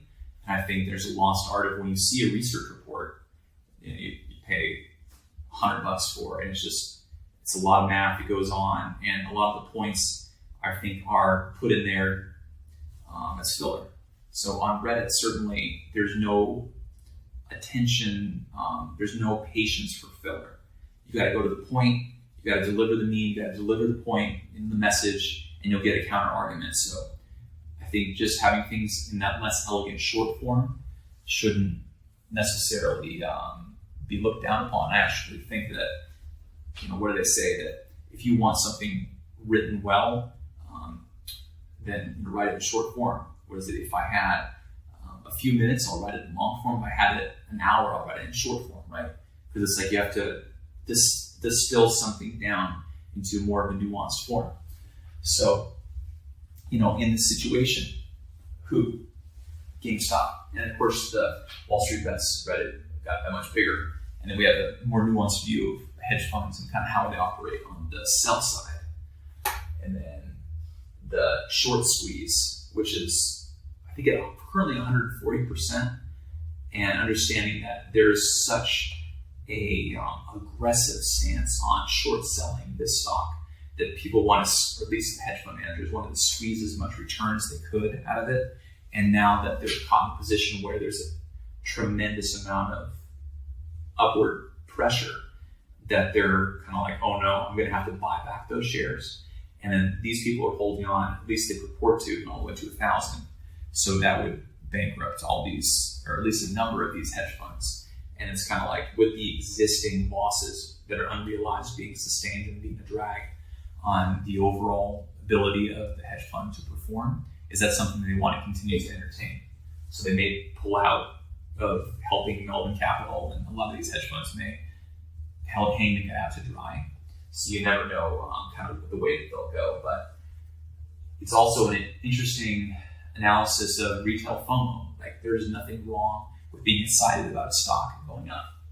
And then the fact that more and more people are going into options, I don't think it's necessarily a bad thing. Like, if you use options well, then you can get a deep in the money option for a stock, for example, that's relatively low in terms of volatility, and then 70% of it, 80% of it you can put in the bank, and you have the coverage on that stock, which would be the same as if you own stock. And then with that additional money, let's say that the stock goes from 100 to, they find out it's like an Enron situation, it goes to 0.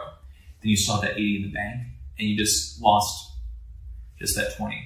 So it's a risk mitigation tactic that people use, and it's can be used intelligently, and it's not just for getting Tesla at 1,000 and hoping that with the long-term equity appreciation potential option that it'll hit. They have those certainly, but there's many ways to use options. And then I think the most compelling things and the things that social media loves is seeing billionaires at war. Chamath and Elon throwing their support to Reddit and giving links to it and talking about it and going on CNBC and indulging people and kicking back their traditional investing community, I think is really compelling. And then, the double standard between, well, certainly a lot of them know the regulators, but between the bailouts that are given to people that own the banks or the hedge funds and have seemingly unlimited sources of capital versus what's being attempted to be inflicted on individual users for talking about their excitement about a stock is really telling. I think rubs people the wrong way. But you see that the overall narrative of, I think, income inequality and regulation being selective, and then who can profit from this short squeeze and what's the ramifications going to be. A lot of the people on Reddit think that increasing regulation is going to be implemented under the guise of the stability of the U.S. market. So I think that the overall narrative when this comes down will be that fundamental investments are okay, but momentum is seen as foolhardy. And then leverage is okay, but only if it's used by accredited investors, say, who are termed people that I think have over $1 million in assets, and then over the last 3 years made $200,000 at least in 2 of those years.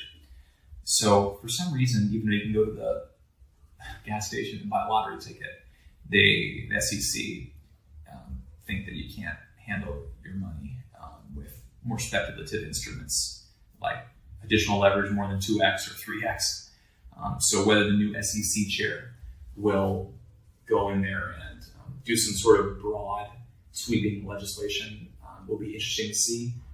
As I remember it, he's from MIT and he did some classes on cryptocurrencies, so I think that he's fairly open to the ways that finance can transform an economy, and it'll be interesting to see. But thanks for checking out my video, and stay tuned for more information on GameStop and Wall Street bets.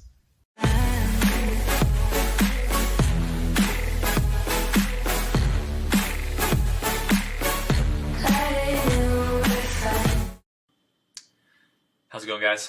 Altcoin author.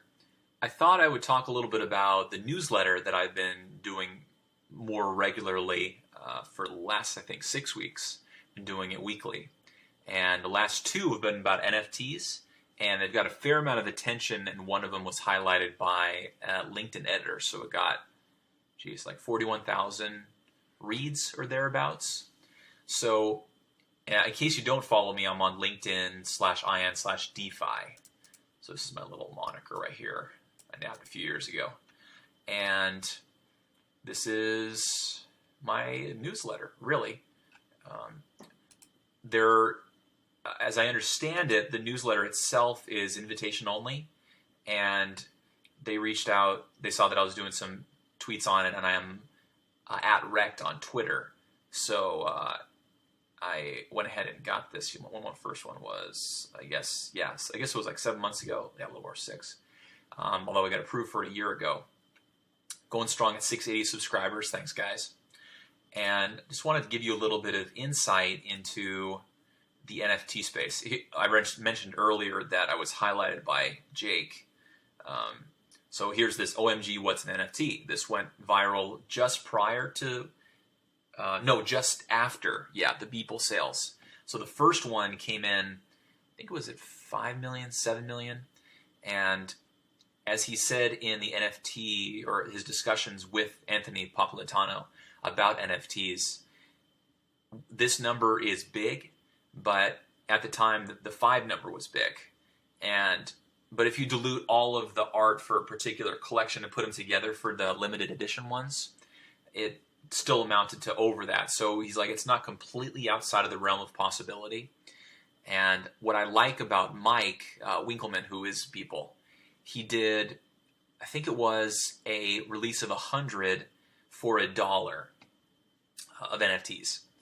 This was, I think, just before the election, or like October, November, thereabouts. And now those dollar ones go for routinely 300,000. So I like his spirit of including the community and including people that are first movers in the space, spend a lot of time in the space, and aren't necessarily compensated based on their experience. So I like that he's kind of bringing people up with him in the process. But this article this little snippet that the editors do, and then they cherry pick some of the best articles that speak to this, was, I think, caught a lot of buzz. And if you see on the right-hand side, these LinkedIn news, it was like #1 here for a bunch of days. But, I mean, so sure, I'll just read it. Digital assets known as non-fungible tokens have boomed recently, and with buzz spiking after a JPEG collage by artist Mike Winkelmann, also known as Beeple, sold for $69.3 million. That's through the Christie's auction house. But what are non-fungible tokens or NFTs anyway?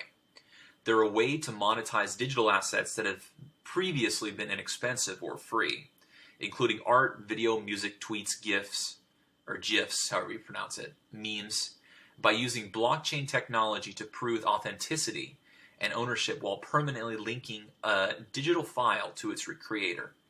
NFTs have fans and detractors, with one backer saying they can potentially make the elitist fine art world more inclusive. Yeah, I like that. A lot of these keywords, so you can click on them and it'll go, this one go to an entrepreneur article, this one's Mashable. So you get, if any of these specific areas are of interest, you can click on it. So almost half of, maybe a third of the words here are hyperlinked, which is always nice. And I think that when it comes to NFTs, I listened to the hour-long interview between Anthony Papolitano. He's kind of the biggest one in our space of crypto influencers. and Jim Cramer from CNBC and Goldman Sachs, and has written a bunch of books on traditional equities. And that was really good. I thought that Pomp, as he usually does, represents the space well, speaks intelligently to Bitcoin, and he's a Bitcoin maximalist, so he loves talking about that, and gave a majority attention of the episode towards Bitcoin, but did address the NFT space, Ethereum, and how there could be interplay. I like that he also left a little bit of an olive branch for, the conversation with wrapped Bitcoin. So there's abilities to go between the blockchains, and he even admits that he's not a developer, but that he likes the potential use case for that inter-blockchain play. But they picked some other ones because it's been, a week. But for like 3 days, mine was directly below it. And it was talking about my first article, which is, crafted a comprehensive but not overwhelming intro to the NFT art explosion at Christie's, and being discussed on most every media outlet this morning, with Beeple as the well-captioned figurehead. And it's true, I went over to my wife's parents and other people's friends, and it was on TV. They're talking about, would you pay $69 million for a piece of digital art? Digital art utilizing the blockchain is in its infancy. The prices that are being fetched are doing an exceptional job of legitimizing the space, as well as positioning it as art alongside contemporary art, whilst it's fetching billions. And then, the standard hashtags. So, for people that don't know, Christie's is creme de la creme. Traditionally, the big three were Phelps, Sotheby's, and Christie's. They have specialty markets like I Am Chet in Los Angeles that deal in Asian art that'll fetch 7 figures, 8 figures. But by and large, you're going to see the majority of the headlines being from those three art houses. And Phelps does mostly like photographs, modern art, and they do considerably less than the two headliners, which are Sotheby's and Christie's. So the fact that NFTs are getting some traction there is pretty incredible. And going into it, Beeple was the biggest digital artist in the space. So in this first one, entitled The Launch of the NFT Fine Art Movement, Beeple's Every Days, the first 5,000 days, net $69 million. I'm going to Disneyland. I think the sensibilities that he brings out there, like so many artists are so self-aggrandizing, leading their own parade, that Beeple's is a refreshing departure from that. He's so much of an aw shucks type of personality. He's from, I think, Charleston, certainly in the South Carolina, and yet he nets these amounts that are incredible. But the works of art themselves are incredible. How he thinks of these things is, incredible. And he unabashedly has political stances, as this one goes to show. And as I say in the article, Beeple aggressively goes the other direction and unabashedly takes on institutions, political figures, and injustices with little fear of reprisal. And some of these are incredible. And I like that he does take on, Bitcoin and has commentary. As far as I know, he won't really offer any commentary because he likes to, as a lot of artists do, have that be made up in the mind of the artists themselves. So I also talk about how contemporary art was thumbed its nose at for so long as well. Contemporary art fetches an unbelievable amount of money. Jeff Koons, I think as it stands right now, is still the most for a living artist, $91 million for his Rabbit. But if you go to Chicago, you'll see modern art all over the place. And, in Chicago, they have that dome that's reflective. And a lot of these have prominent places in some of our most prominent cities. And now, with the dollar figure of that $69 million and pushing him up to, I believe, in the top 5 living artists, he may even be number 3. That legitimacy of these big dollar figures have brought that much of attention and certainly respect. We now know that the person that did end up buying that had a significant amount of Beeple art. I think he even tokenized it, fractionalized it, in one of his projects. So he did materially benefit from the increased standing of Beeple as an artist. But you'll see very often that people that will bid up artists are the dealers themselves. It's not illegal. It's kind of gray area, frowned upon, because people are bidding for their own self-interest, and they know that they'll, even if they don't directly benefit through the sale of the art, they'll indirectly benefit through their own appreciation of the art that's tied to these huge sales. So you'll have artists that'll sell, they'll have thousands of original works of an artist, and when the capstone goes to auction, in Rockefeller Center at the Christie's flagship there, he'll bid a few million just to keep the conversation going and the positioning of that artist at the top of the market, so that when he as a dealer sells some more originals that are smaller, that he'll be able to net an increased profit. So he'll make it up in the sale price what he's losing in the purchase price. And if you don't know much about fine art, then the most important considerations, like for diamonds, it's cut, carat, clarity, and there's one other one. But for fine art, it's the medium, the subject matter, the size, and the period. So Picasso's blue period is valued differently than his early works and later works. So it's in the context of what's being made as well. But when you bundle them all together like this 5,000 one was, and he did, I guess, one of those a day for years, and each one he said on the podcast with Pomp as well that took like 2-3 hours. So this is just a massive file that you could spend days scrolling through. Since it's been sold, there has been a little bit of backlash associated with how some of the images could be construed as being in bad taste. If you go on Twitter and type in Beeple, you'll see a lot of people that are saying, this is racist, this is sexist, this marginalizes a particular group. And, he'll have to speak to that, but it represents his thought process, his humor, his incisive commentary on the space, and, discussions on what's going on at the time. He said that he likes to keep things topical, and we'll talk about what's in the news, we'll draw about what's in the news, and is very transparent about what art equipment he uses, what software he uses for his 3D rendering, how he's gotten better over the years, how he's been interested in the space for a while. He has a CS degree, which for an artist is fairly rare, but largely still speaks to the increased demand for a computer science background for people that are getting into digital art. And certainly if you're hiring artists that are going to be designing covers for Lady Gaga or really talented digital artists, many of them do have that CS background. And I go to talk about in the article how just like contemporary art or even abstract expressionist art that fetch 9 figures, that you'll see a lot of tweets and then people will talk on the news about how, oh, my kid could do this. And how it's not remarkable from a visual standpoint. And as I go to talk about here, your kid, I think, can also use the English language, but Shakespeare using the English language is more valuable. And he did use those fundamental building blocks, just like all painters use paint.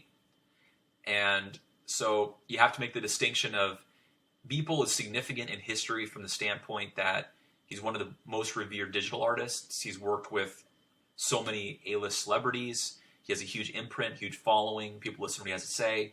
His works are important because they get a reaction and they're being seen by the most influential people. And I just like this from Reuters. Like, he's interviewing with like Wall Street Journal, Reuters, Christie's, and he'll just have this like aw shucks disposition. So, they talk about watching the sale. And now, because of COVID, and actually for a while, you don't even watch the sale live. It's all done electronically, chiefly because a lot of the bidders are out of the Middle East or China. And even if they do have someone in New York, then it'll be a proxy. Or it'll be like that line of people that have the phones and they're asking the huge art collectors in Brazil or people that have unlimited sources of wealth, how big do you want to go? How about another more? Like, how about 1 million more? How about, and it's their job to kind of nudge them and appeal to their ego. But I mean, this was exciting. This was a moment, and it jumped up to quite a big figure. And there were considerable amounts of, I think Justin's son also got in, and he was, I think, just like 2% shy. But his persona is taking it in as saying like, wow, it's big numbers, as opposed to like, I earned it or I deserve it, is being well received, and is why posts about him on Reddit actually will get thumbs up, where anything on Reddit in the past would get a thumbs down, because people don't like self-promotion, or when an individual person does well from a project, they prefer that like the community benefits. And I think that's the movement with DAOs and with these airdrops, that the community benefits proportional to their contribution to a project. But this isn't the first NFT that sold for a lot of money. And then even now, even these contemporary art pieces, if you would think of them in the context of what Masterworks.io is doing for them, and bringing them in, fractionalizing them, they're not putting them into the blockchain per se. They're doing the standard, I think it's S1 registration with the SEC for each work of art, because each work's worth like 10 million. And then there is a secondary liquidity platform where you can sell them at. So, here you can get a Basquiat and Monet.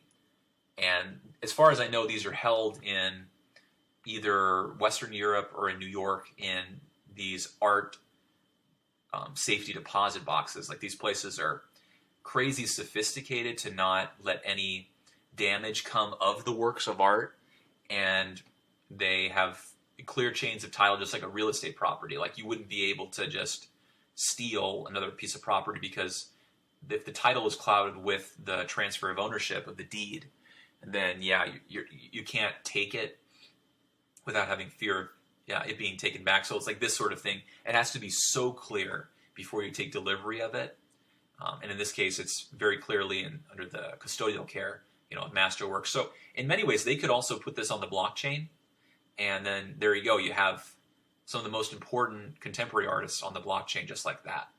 So that may be a direction they're wanting to go. I've been on the Masterworks.io platform for a while, and they do a good job of not only social media, but bringing artwork that's, 8 figures, and clipping it down to being able to buy a portion of it for an ask of, the cost of a trip over to Starbucks. So that's pretty powerful stuff, which benefits the overall valuation and brings much more people to the table, especially if it's going to auction.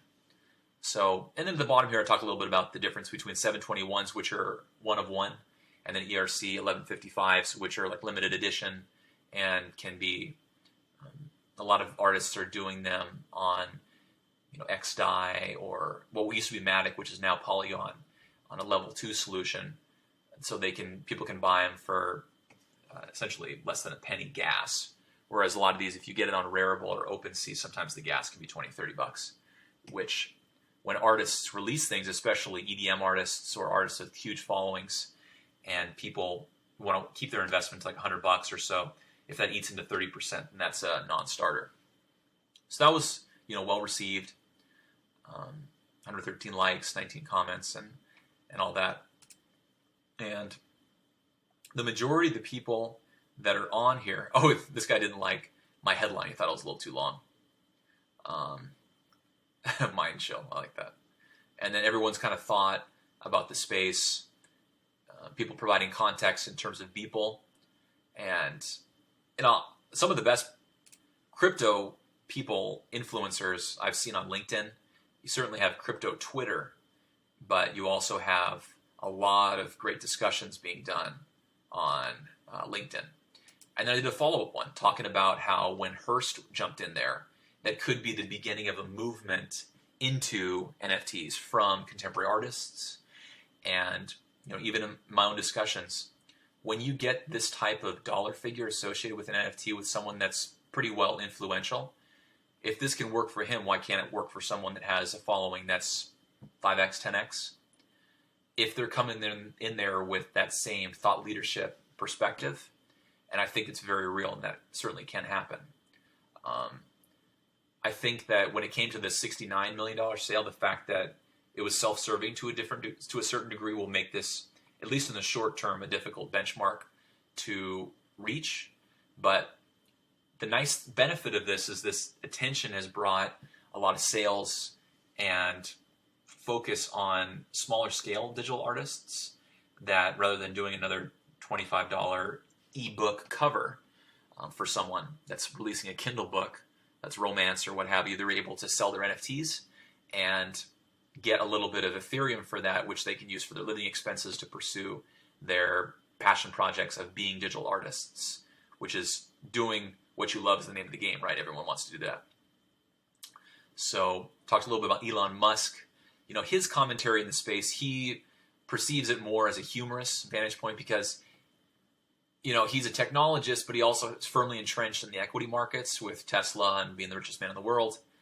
But his work right here was, you know, gaudy. And I talked a little bit about what I think it essentially conveys from a vanity standpoint and how, you know, it's gaudy and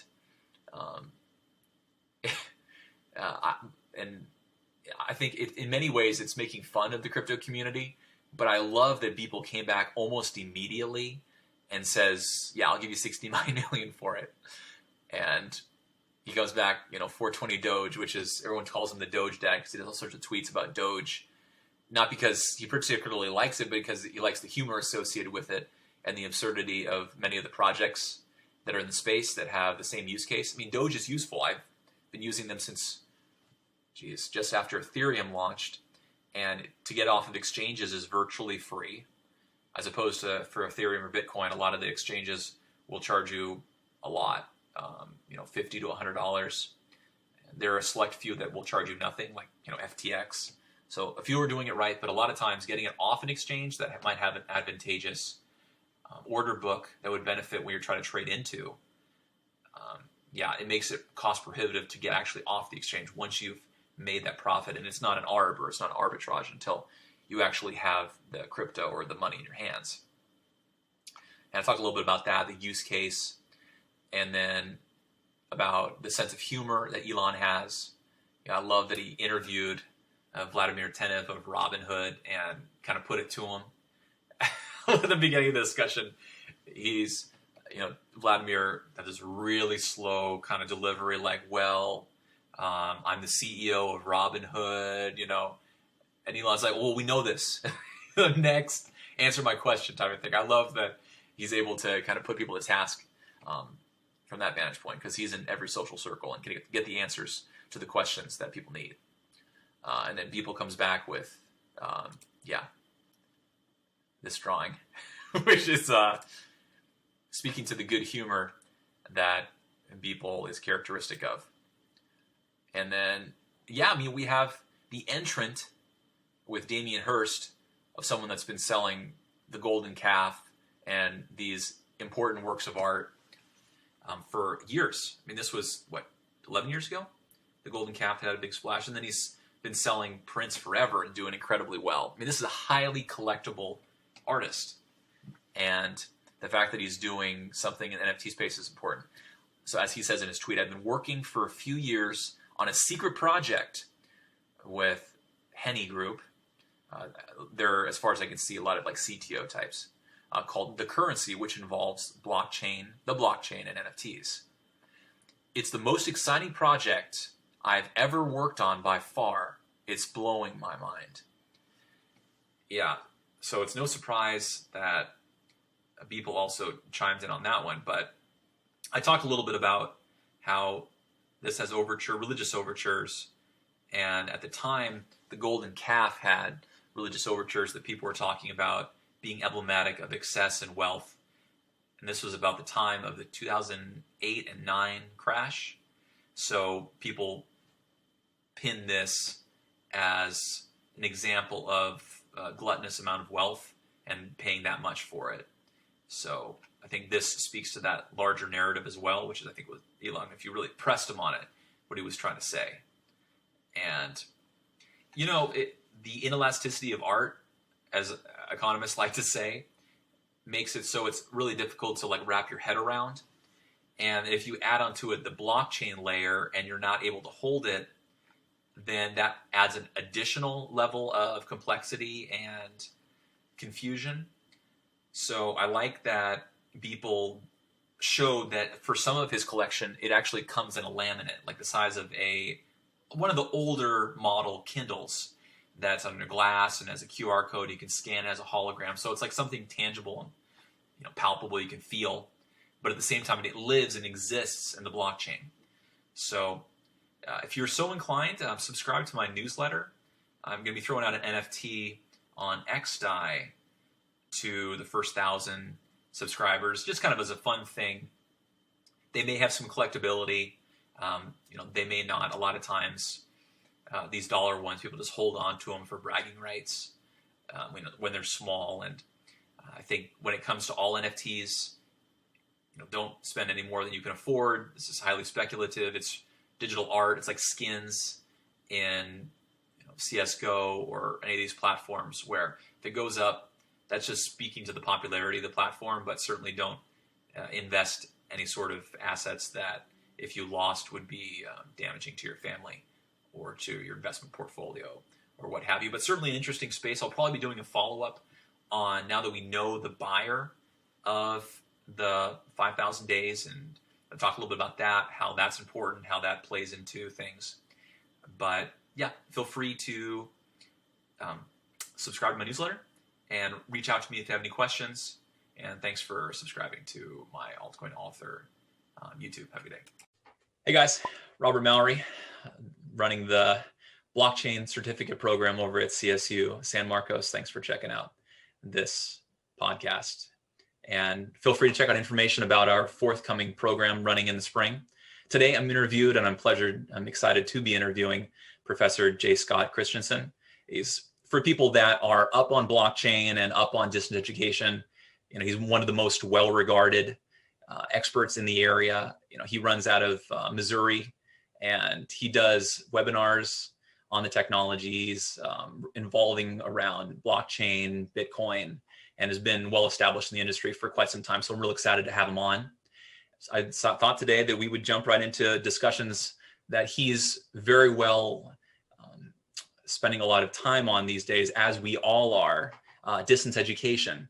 So, Professor, it seems that with COVID, things have been moved along that much quicker in the direction of distance education and distance learning, wouldn't you say?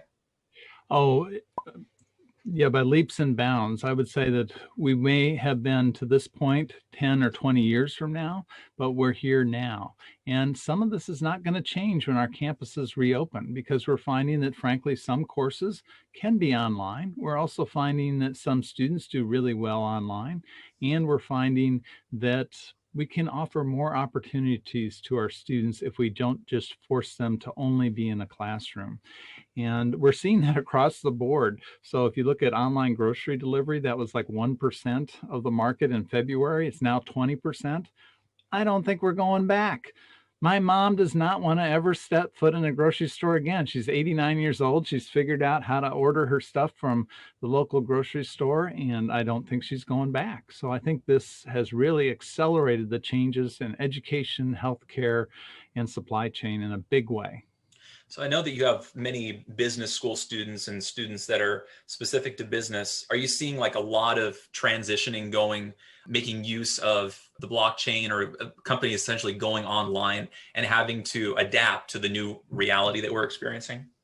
Yeah, so I think supply chain is a great example. Here's something that's very, very paper intensive, is very much old school, even though we've had containers for a while and big ships. That's kind of been the last big invention in this area in some ways.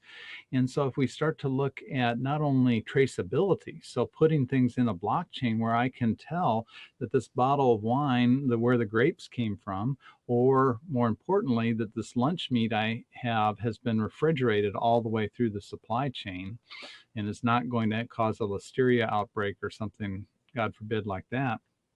But we're also going to see smart contracts. So right now it's fairly complicated. If I want to sell widgets, $1 million of widgets to somebody in Brazil, and I don't know them, well, they have to go to their bank, get a letter of credit, talk to that bank to my bank, and then my banker calls me, and we pay all those banks in between. But instead I can say, well, you escrow your money in a smart contract. I'll ship my widgets. When you drive out of the dock with the widgets, then that executes and I get my $1 million, right? So I think it's exposed some of these fields like supply chain that have been somewhat stagnant. They've used some technology, but it's generally been kind of linear. This got a little bit better, this got a little bit better, this got a little bit better. And now we're seeing some real breakthrough technologies that people are looking at. So I think blockchain will be a big part of that. And it's interesting to see what companies that you would associate with being low tech that are starting to use it. Like, I know they're tracking wines, they're tracking diamonds, especially pieces of fine art, so they can find like the provenances along the way. Do you see this being like a part of every industry where they're tracking like everything through RFID chips, and it's like a large scale introduction of this? Yeah, and I think that it'll also help us conform to some government regulations. So, for example, in the US, there are new requirements for how you track drugs through the supply chain. Of course, here in the US, we've been going through and are still going through an opioid epidemic, and this came out of the prescription drugs. And so now we really want to know, how are these things being transferred through a blockchain? We don't need to know that Scott is taking this particular drug, right? So that's the nice thing about blockchains, is they can be anonymous. But we would like to know if Scott's, somehow getting 50 prescriptions a day of this drug. That might be a good thing to know. And so there's all sorts of ways that drug companies are having to conform with this. I think we're going to see that more with food security. And what's really neat is something that you mentioned before we got on the air here, and that is, how do you combine these technologies? So how do you combine AI with blockchain? Because we tend to think of them, in these little different pockets, but really the power of AI is being able to look at patterns and do predictions. So if we are recording these types of things on a blockchain, well, then that's a great place to stick an AI on it and say, well, what is going to be the demand for peanuts next spring? Or is there a way that we could reorient this supply chain so it's more efficient to do some fancy word we call disintermediation in management, which means just get out the middleman, right? So is there some middleman that we can avoid here? So I'm really excited about how do we combine these technologies. But you're also really thinking about some innovative ways that AI can play into education in the form of like academic records and like helping students find out where they ultimately should or would do the best in terms of college, even copyscapes, and then long-term, spinning, articles. Do you see AI like playing a big role in education going forward? Yeah, and it's one that I am generally optimistic about, but I'm also a little bit worried about, because there are student goals, and to be frank, and I work at a major Research One university, some of the institutional goals are not always aligned with those, right? So we want to be considered to be world class and high ranking. Well, one of the ways that we do that is we turn away students, right? And so there was quite a scandal a number of years ago where a number of colleges bought the SAT results just so that they could encourage those high level people to apply, and then they could deny them entry, right? In order to say, oh, well, we reject a high level of applicants that have this score or better.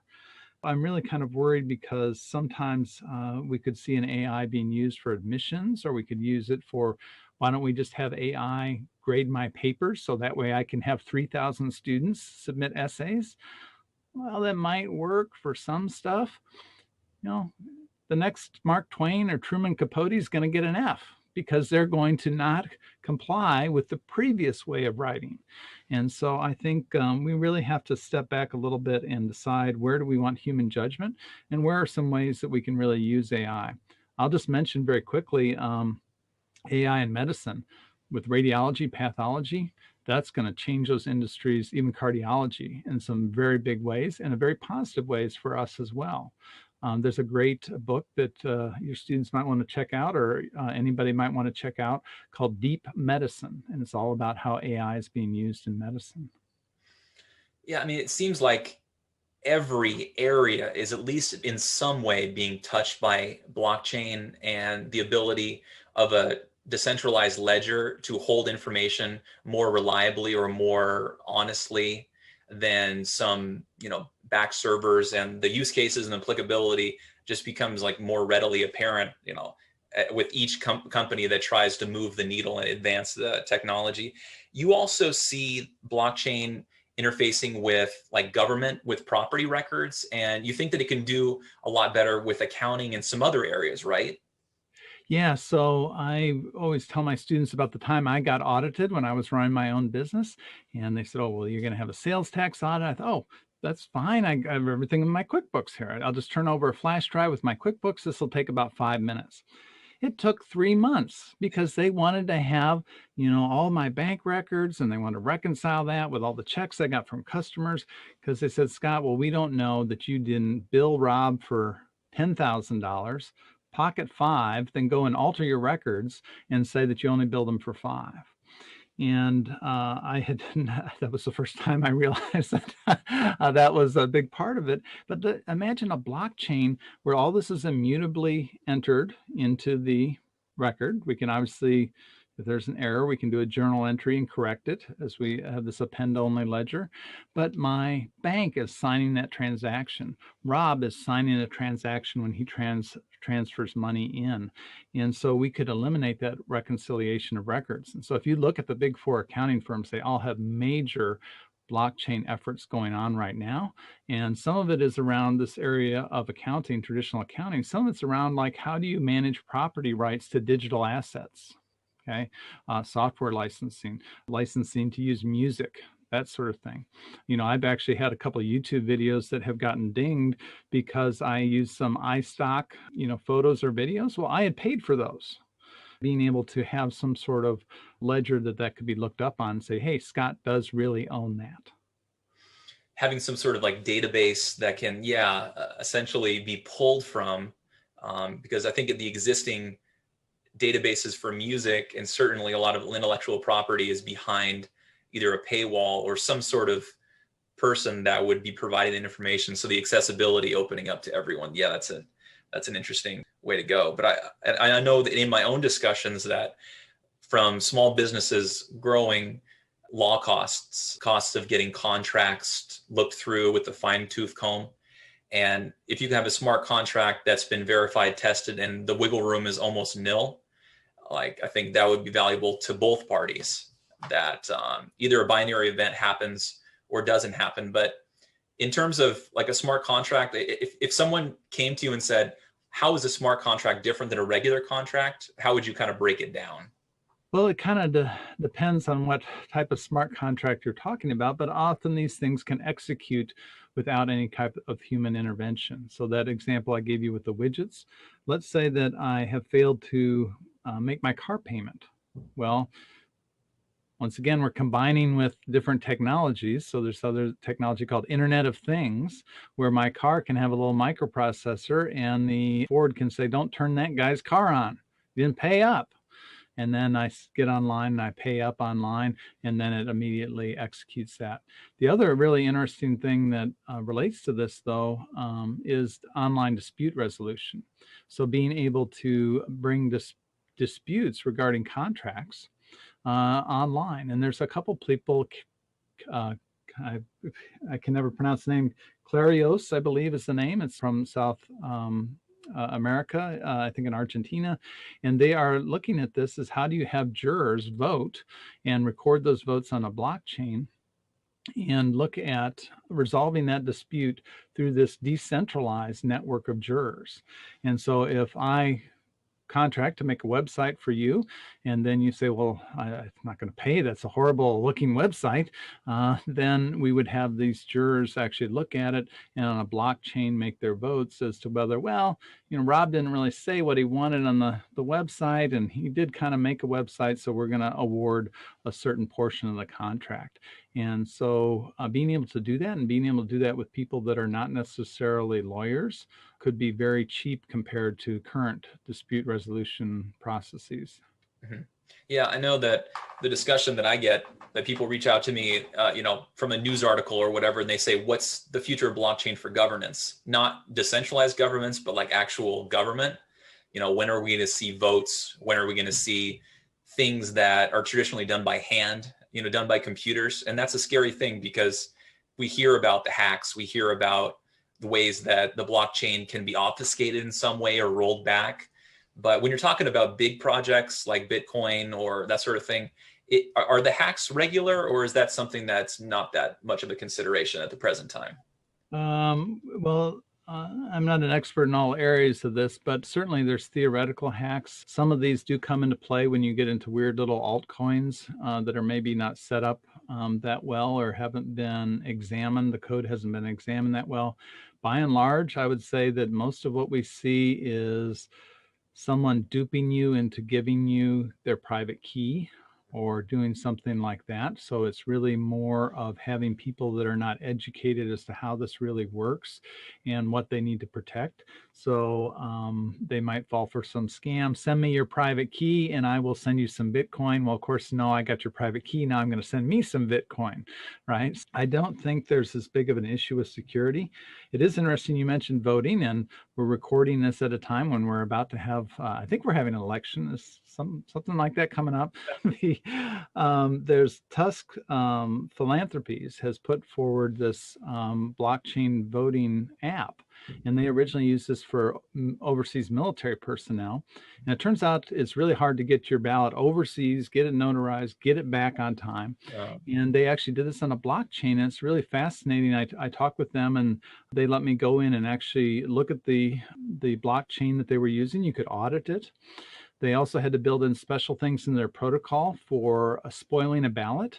So let's say that I vote and I go, oh, darn, I voted for the wrong thing, and I can go back at my polling location and spoil my ballot and get a new one. And so they have a protocol that takes the last vote that Scott did for this candidate, and it puts that as what gets counted. So I had to do some different protocol adjustments there, but it has been used in several municipal elections, and I think we could see a day that this might be used worldwide. Yeah, I mean, the applicability there, I think that's really powerful. I know that so many governments are integrating it into their currencies, like, the digital yen. And then I know in the Caribbean, there's all sorts of uses for the payment rails. We've seen just such growth with smart contracts leading the way with the DeFi and, how that is making a huge splash into the world of finance. But I think that for students that are, looking at this interview, if they want to know more about you, I know you have a really compelling newsletter, frt.news, and I glanced through that earlier, and I look forward to diving in more, because I know that everyone that I speak with about it say that your knowledge about this runs so deep. So I think that's a great resource for students that are looking for Internet of Things, which a lot of people hear IoT, but it's really, would you say, the connectivity of devices, or how would you break that down? Well, certainly, we talk about precision farming, smart cities, all that. What we're really talking about is putting small microprocessors to monitor things and to take action, and often combined with AI as well. So being able to actually take action automatically. Now, one of the things that I've really gotten into with my students is that some of this Internet of Things is involving small little microprocessors. So I have one here. It's called an Arduino, and the original Arduino would be quite large, but this is a company out of Cincinnati that has miniaturized all this stuff. And this is actually from a student project where they made a stethoscope for simulations. So if I'm an actor and you're a medical student and you are interviewing me and I say, oh, I don't feel very good, and my tummy hurts and all this other stuff, and you get out your stethoscope, well, I can't really fake a heart valve problem. But this was a little thing that they did, and it would actually make ka-tunk, ka-tunk, ka-tink, ka-tink, make these different noises with little RFID sensors that were on the person's shirt. And this is something that you could do for $100. I call it copy and paste hardware, because you don't have to know everything about it. You can find some guy that made and shared out how to make a sound, and some other guy that shared out how to sense something, and you can actually build things and real businesses. I have one student that built this Internet of Things device for cattle. She received over $120,000 of pitch money competition. It wasn't the final product, but we called it a proof of concept, and she could actually show that she could do what she wanted to do, and it was just copy and paste. And so when it comes to Internet of Things, I just geek out about that kind of stuff. So I get too excited about it, and I forget all this discussion about smart cities and smart farming and all that. I just want to play with little stuff. It's so exciting with the technology that, like you say, you can build out, fairly quickly, cheap and dirty working model of what you want to do for a lot of these technologies. And the line between education, academic, and market is sometimes blurred, and it just, it takes off in no time. So that's an example of taking things directly to cattle and something that farmers can really use in a meaningful way. And that could have a transformative effect on the industry. Yeah, and we always talk to our students about this models of Porter's 5 forces, in business and all this. And I always say, look, the barriers to entry are lowering. You don't have to wait to start your business. Okay, you don't have to wait to do this. And she's still a vet student. She's running her business as well, and she didn't wait. And so get started now. And whether it's with blockchain, artificial intelligence, IoT, whatever it is, do it now.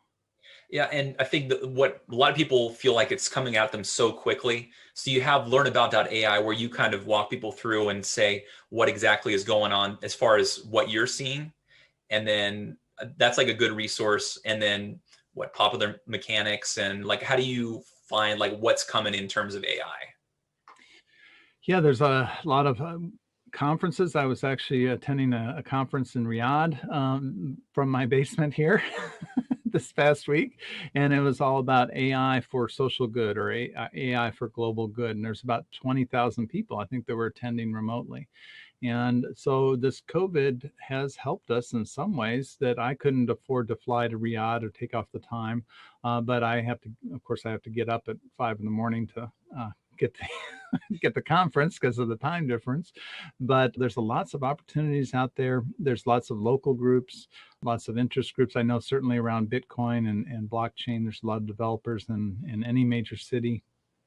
Yeah, so there's just a plethora of resources out there.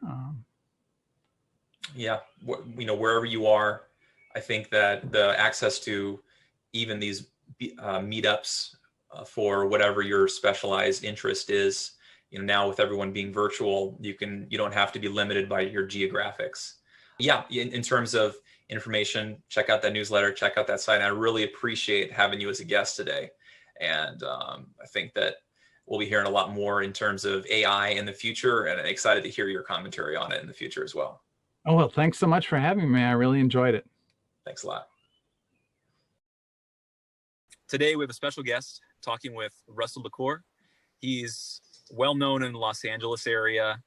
He's been to these events. He was at Crypto Investor Summit, which is now a Blockchain Week.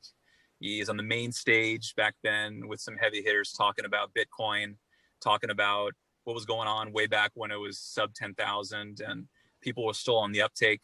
I can say with confidence that this guy has me comfortably beat being into Bitcoin since 2011.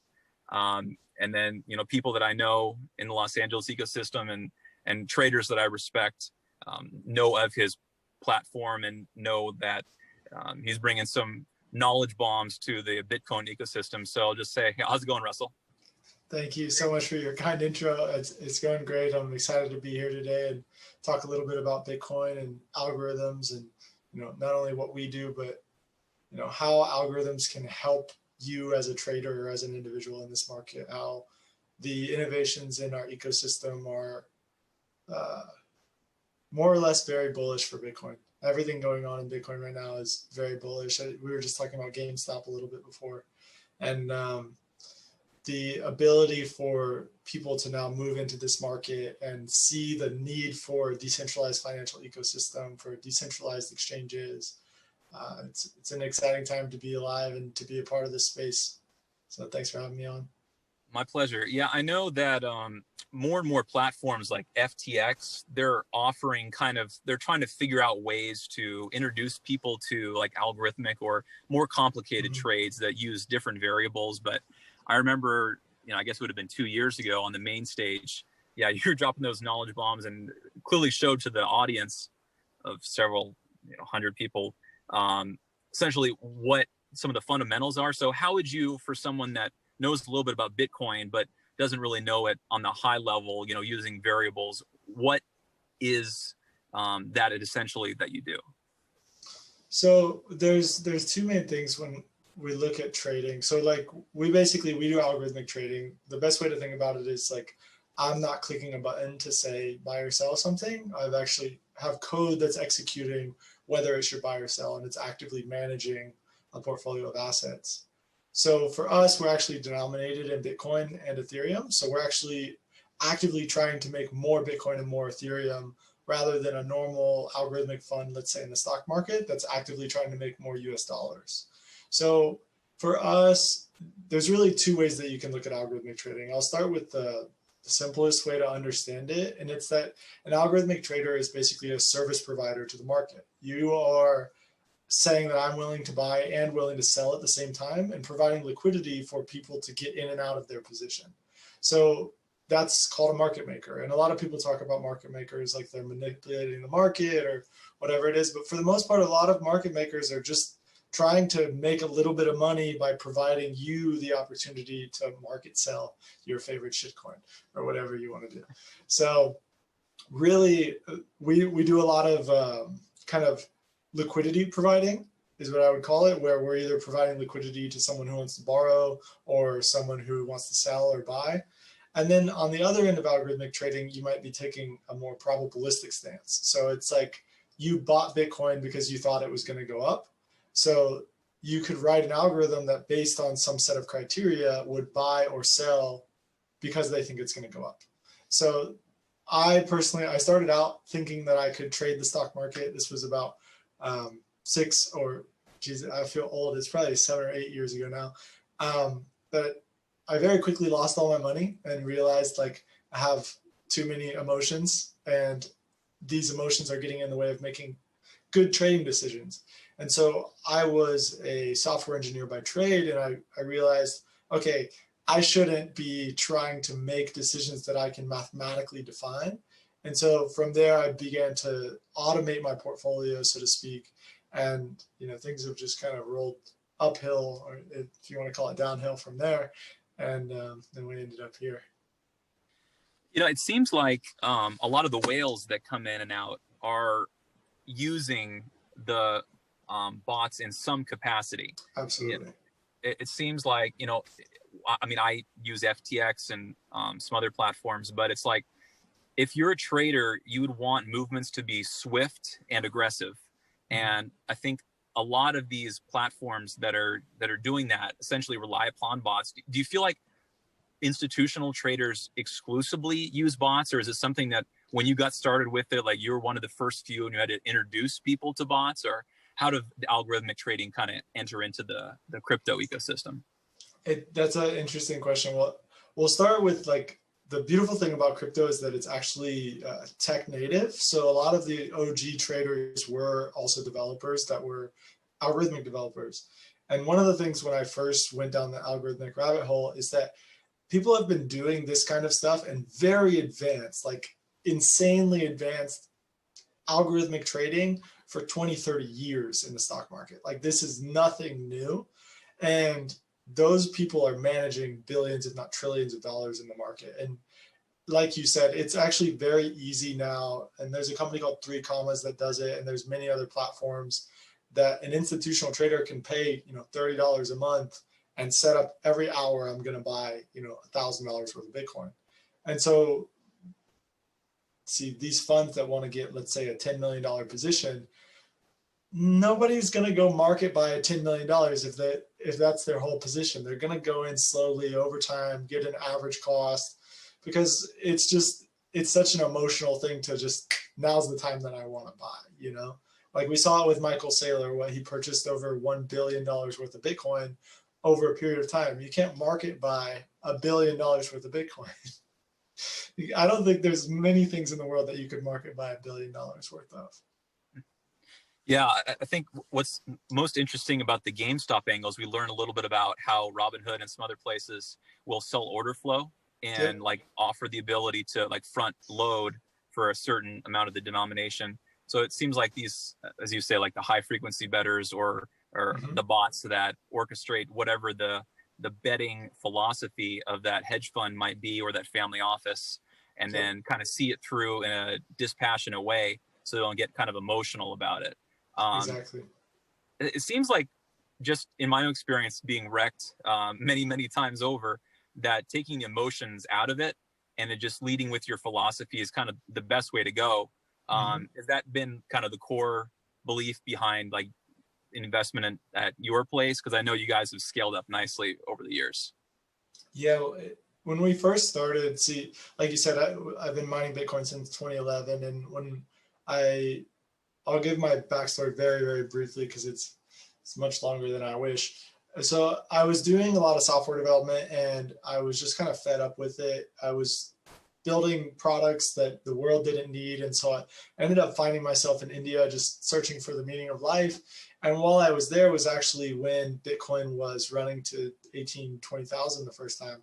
And it kind of like reignited my passion for Bitcoin and showed me that like we do have an opportunity here to build a better world and a better future where finance can be decentralized and can be, see, because in the beginning it was so like hope and pray that this is going to happen, and then when that happened it was like, oh shit, the world is now watching, we're on CNBC, this is a big deal, like it could really actually happen. And so that happened. I got back from India and I found myself at a hedge fund, Block 26, and basically said, hey, I've been doing algorithmic trading for, I think it was 5 years at that time, and I can do this in Bitcoin. I want to start a Bitcoin denominated algorithmic fund with you. And so from there, we basically focused only on making Bitcoin. Like we didn't care about making dollars. We just, let's make more Bitcoin. And with that in mind, we pushed forward, and basically the ethos became this whole idea of we're going to change the way that people denominate themselves. So instead of being denominated in an inflationary currency that basically stripped you of 30% of its value this year when you had zero say in it, you can now be denominated in Bitcoin and operate in Bitcoin and invest in Bitcoin. We're also offering that in ETH too. I know a lot of people think ETH is a shitcoin, but personally, I believe there's a lot of innovation happening in Ethereum that I hope one day comes to Bitcoin. Yeah, I know that like during the years, even when Ethereum was getting going, that the spread between a lot of the bid and asks before they had automated market makers was huge, and you could like arb between different exchanges. Mm-hmm. And I think a lot of those days are gone unless it's like a brand new token or something. You're going off chain to on chain or something along those lines. But when it comes to trading itself, are you more guided by you're looking at fundamentals for Bitcoin and for some of the bigger coins, and then kind of having that be your northern light, or kind of where do you have to focus? So the best way to think about it is when we decided to be Bitcoin denominated, that was basically us taking a long position on Bitcoin. We're basically saying 5 years from now, 10 years from now, we very much believe Bitcoin will be higher than where it is today. And we're seeing that come true. I mean, when we started the fund, Bitcoin was trading at 10,000. We saw it go all the way to 4,000 multiple times between now and then. And now we're trading north of 36, 37,000. And when we developed our system, we always said, we know that this is the future and we're willing to stake everything on it. Like I think, and Joe McCann's going to kill me, but I just did a podcast with Joe, one of our quantitative advisors, and he always talks about being responsibly allocated, because I think a lot of people, mortgage their house and buy Bitcoin. I'm very irresponsibly allocated. Everything that I own, my life, my savings, everything that I have is in Bitcoin and Ethereum, because I don't believe the world will. Let's put it this way. If Bitcoin and ETH don't work out, I think we're going to live in an apocalyptic society, and I'm going to have other problems than money. So I'm very much betting on them, because if they don't work out, I think we're all fucked anyways. So I hope that answers your question. We're very much long Bitcoin, and the way that we built our strategies was basically with that in mind. Yeah, well, I think really like the pandemic and remote work really put, I think, crypto in general on center stage, and with all the memes, the printing presses go burr, and then decentralization and uncertainty in the markets, it seems like really pushed up Bitcoin as a storage of value. And, Pompo likes to say that the market kind of determines which ones are going to have staying power. And then Bitcoin, what is it, 70% of the total, crypto ecosystem in terms of value. So I think the market quoted that Bitcoin in itself is really the high flyer there. And then even from 10 years ago, it's kind of like the Bitcoin, once you read that white paper, it grabbed you in a way that a lot of the other technical documents out there kind of didn't, is what you were telling me, right? Yeah. Well, see, I go back and I think I read the white paper a few times a year. I don't think I've ever been more bullish Bitcoin, and it's not because of the white paper. It's actually because of there's actually a really good book. I'm gonna plug it for you. It's by Nick Bhatia. He actually was another advisor for Tantra Labs. He wrote some content for us. He used to trade like bonds in the stock market, and so it's all about how in the future governments will put Bitcoin on their balance sheet, because for the first time we have a currency that has no borders and that can't be controlled. So see, when all these governments around the world have liabilities priced in US dollars and the US government prints 30% more dollars in a year, that's a big fuck you to everybody in the world. And other countries like China, like the United Kingdom, they're not happy about that. They're not, of course, they're not going to go out on the news and say, this is a big deal, because they don't want to frighten people. But we're very much seeing an unwind and an unpeg of the US dollar as the global reserve currency, and we need a new one.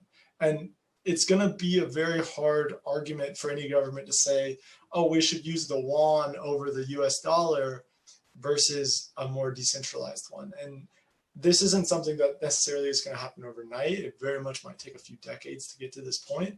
I think some more bullish people might think it's going to happen within this decade, but to begin to have the entire world put Bitcoin on its balance sheet makes sense logically when you look at the fact that it cannot be controlled by any one individual and cannot be manipulated. No more can be printed. And so I think that we're very much in the beginning still of watching this thing explode. Right?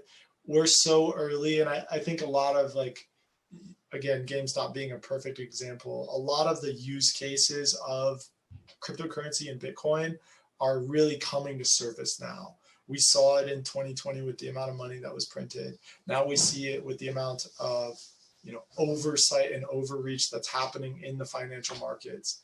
And I think soon enough, and again, it's already happening if you have the eyes to see it and the ears to hear it, that the unwind happening in the global currency market will very much come to Bitcoin, and we're already seeing it happen. So I'm excited for multi-million-dollar Bitcoin. Well, you'll remember, it might have either been the conference that you were on the main stage or the one after, but Tim Draper did his opening speech, his keynote, on how he was taking a bunch of meetings in South America with their leaders and talking about how that could be a solve, essentially a balm for their rapid inflation in a way to like kind of stabilize things. And then, Winklevoss is meeting with the mayor of Miami, and he's FOMO into it. And I remember what two things stuck with me is, one, he talked about how smart contracts can render a lot of accounting and law obsolete, like it can do a better job with it being not binary. And then two, that whole Bitcoins will be owned by like countries or states as opposed to individuals. So I guess the takeaway there is that when you have high level people, FOMOing Bitcoin, I think that the narrative continues, right? Well, I think the best way to look at it is, like, if we look at Bitcoin's supply rate right now, at $100,000 Bitcoin, it's about, I think it's 30 billion a day, I think is the number. So you basically need $30 billion a day in volume to support $100,000 Bitcoin. And so it's a lot of money. But then you look at the government's about to print $1.9 trillion. So is 30 billion really a lot of money to a government? Not really. And so, especially, see, I always use this analogy. Like, I love the gold analogy. Like, I very much think Bitcoin replaces gold, and at that rate, we have a $300,000 Bitcoin. But look at the price of a hamburger 50 years ago. You could go to McDonald's or whatever local fast food and buy a hamburger for 20 cents. That same hamburger costs you $5 now. So the price of inflation at that point was literally 25 times over 50 years. So all things considered, let's say Bitcoin doesn't move an inch in price or bullishness, no more people decide to buy, inflation alone will drive the price of Bitcoin up 25x over the next 50 years. And that alone is enough for me to buy Bitcoin. You don't even need to pitch me on governments putting it on their balance sheets, all of the innovation happening on Lightning, all of the layer 2 solutions that are coming out, how we're pegging assets, how we're decentralizing the financial markets. Like, the future could not be more bullish. And that's very much why we chose to be denominated in it, because I'm not trying to get left behind as the government prints dollars endlessly. I love how even projects, like Ethereum, they'll wrap Bitcoin. So it's like Yep. all these projects that have any sort of traction, they're still giving deference to Bitcoin, and it's kind of acting as a stability for their own projects. But for people that are just into it, are into it for a year or two, not a decade like yourself, and feel like it's kind of in over their head, like, where can they find more about your company and kind of what you do to essentially automate a lot of this for people that want to get a stake into it somehow? Absolutely. The best place to find us is tantralabs.io. That's TANTRA labs.io. So Tantra, if you've ever heard it before, a lot of people think tantric sex.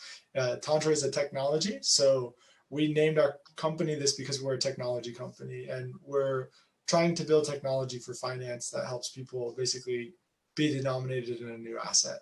So we offer 12% on Bitcoin and Ethereum. We're basically, I would look at it as we are a hedge fund for the people that is offering a debt product.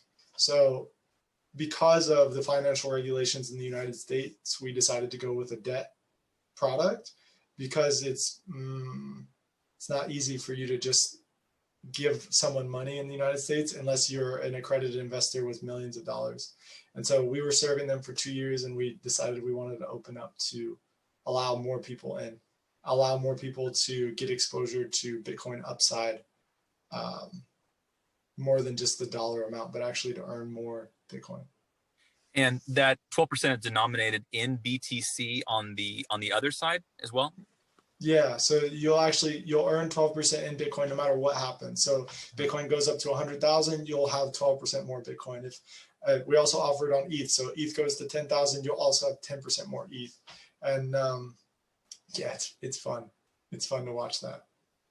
That's exciting. I know that people that are trying to toe the line a little bit, they'll even get some downward protection, and will use some of that to limit their going long, if they go deep into a fund such as yours. So it's just interesting to see with decentralized finance kind of how it all comes together.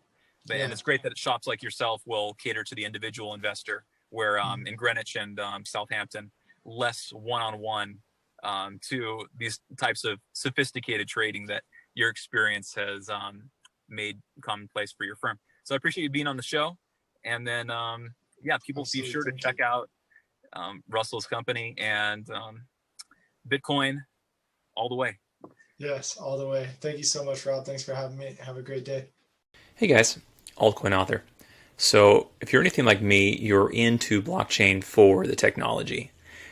If you go to a local Bitcoin meetup, I think about half the people there are interested in the price action and the thought of being able to invest in something, for a penny, and then it explodes up to, I guess today it's at 18,500 or what have you. But I myself, being a technologist, I love innovation, bringing interesting use cases to the space. And one of the sites that I keep my eye on in a real way is Trondash. So there are a few Ethereum killers out there, which are projects that attempt to do a lot of what Ethereum does, but to do it better. And the Tron ecosystem, for those that are uninitiated, it's essentially modeled on Vitalik's Ethereum blockchain, but the architect Justin Sun introduced some features into it, such as the ability to send things with bandwidth and then interact with smart contracts and make smart contracts with energy. And just by virtue of staking some of your TRX or leasing out some of that space, you don't have to pay, yesterday I think I paid $70 to make a smart contract on Ethereum. So they're considerably less expensive. I made a similar one on JustSwap for, let's see, it would have been about 30 Tron, which is about a little over $1. So that's a 50x differential. And you hear about the flashiness of Justin Sun and how he is trying to, essentially be a marketing maven and put forth the Tron as the Chinese Ethereum. But I think what you'll find is that, in my experience at least, the dApp community is surrounded and rallied around the technology, especially with the ease of use of interacting with these dApps. And they don't have to find off-chain solutions like Honeypot is, and ones that are wanting to offer that DeFi experience without having to pay the fees to do anything. Like on Uniswap, to transfer things are like $2 to $3, so you have to bake that into what's your ROI. And if you do go into something for a month or two, you're gonna have to go in over thousands of dollars. So anyways, there's interesting projects that are attempting to close the difficulty gap on a lot of these projects and bring the use case of decentralized finance to the real world. And I'm definitely interested in decentralized finance. My username on LinkedIn is DeFi, LinkedIn/IN/DeFi. And so I'm committed to this space, and I think there's a lot going on. And so I would say that when it comes to projects that I look at, Tron Dash is first and foremost in terms of like innovating. They've been around for, I think, 2 years as of last week. And they have a lot of creations here with very minimalist design, but they first came on the scene about a year ago when they started to introduce the whole concept of pulling smart contracts API, so you could see what the dividend pools were, your share of the dividend pool, and then being able to interact with that contract, either just by clicking right to it, or within here you can withdraw from it or reinvest your divs back into it, all in a streamlined, centralized database. So the pain point in the past was that, how do I keep track of all these? Look at all these things. Like, these are prime time major projects that have dividends of, tens of thousands of dollars worth of TRX. So being able to interact with them and find out what's going on with them from a centralized point, and then manage your divs in a trusted way with a API interface that's well regarded, is definitely a feature that was extremely beneficial at the time. And now I think the traffic on the site is, considerable. Last time I checked, their volume was making them the number 3 Tron tool, and that includes, Tron Scan, which is the default, just kind of like the MetaMask for Ethereum. So they're, in terms of tools, they're bringing a lot of innovations. And what I like about it also is that so many projects, as I go to say in my article, are, Control C, Control V. And people will look for the verified smart contract code, and then from it pull, what they need to pull in the way of code, and then stamp out something that's essentially an exact clone. And it's a lot of times they'll use the exact name. So for someone to bring innovation to the space and to be able to kick out something that is offering real beneficial experiences and streamlined experiences that benefited a lot of the DAOs, a lot of the dApps in the process, is extremely valuable. So there's been a lot of innovation here in the last month, as a matter of fact. And I did a little video talking about the DAO, but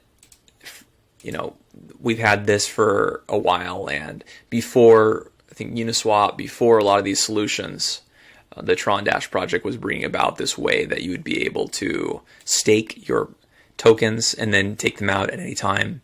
And then all the while, the community is enriching your particular investment into the bank. So it's an interesting way to stake, put into a codified smart contract your TRX or your BTT or your Dash, and then be able to get more out in the future, assuming that there's a good amount of traction there. And it doesn't work for all sites, certainly, because you see that in order to get in, you get the 10% haircut on the uptake and on the downtick. So if you don't have a lot of volume, which Tron Dash has, then that may represent a problem.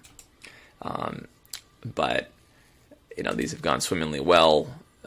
The Dash and even TRX is 172,000 TRX. That's quite a bit. And then when you see numbers on here, like on DApp Radar, the number of users, these are just people that have interacted with the smart contracts, not that have visited the site.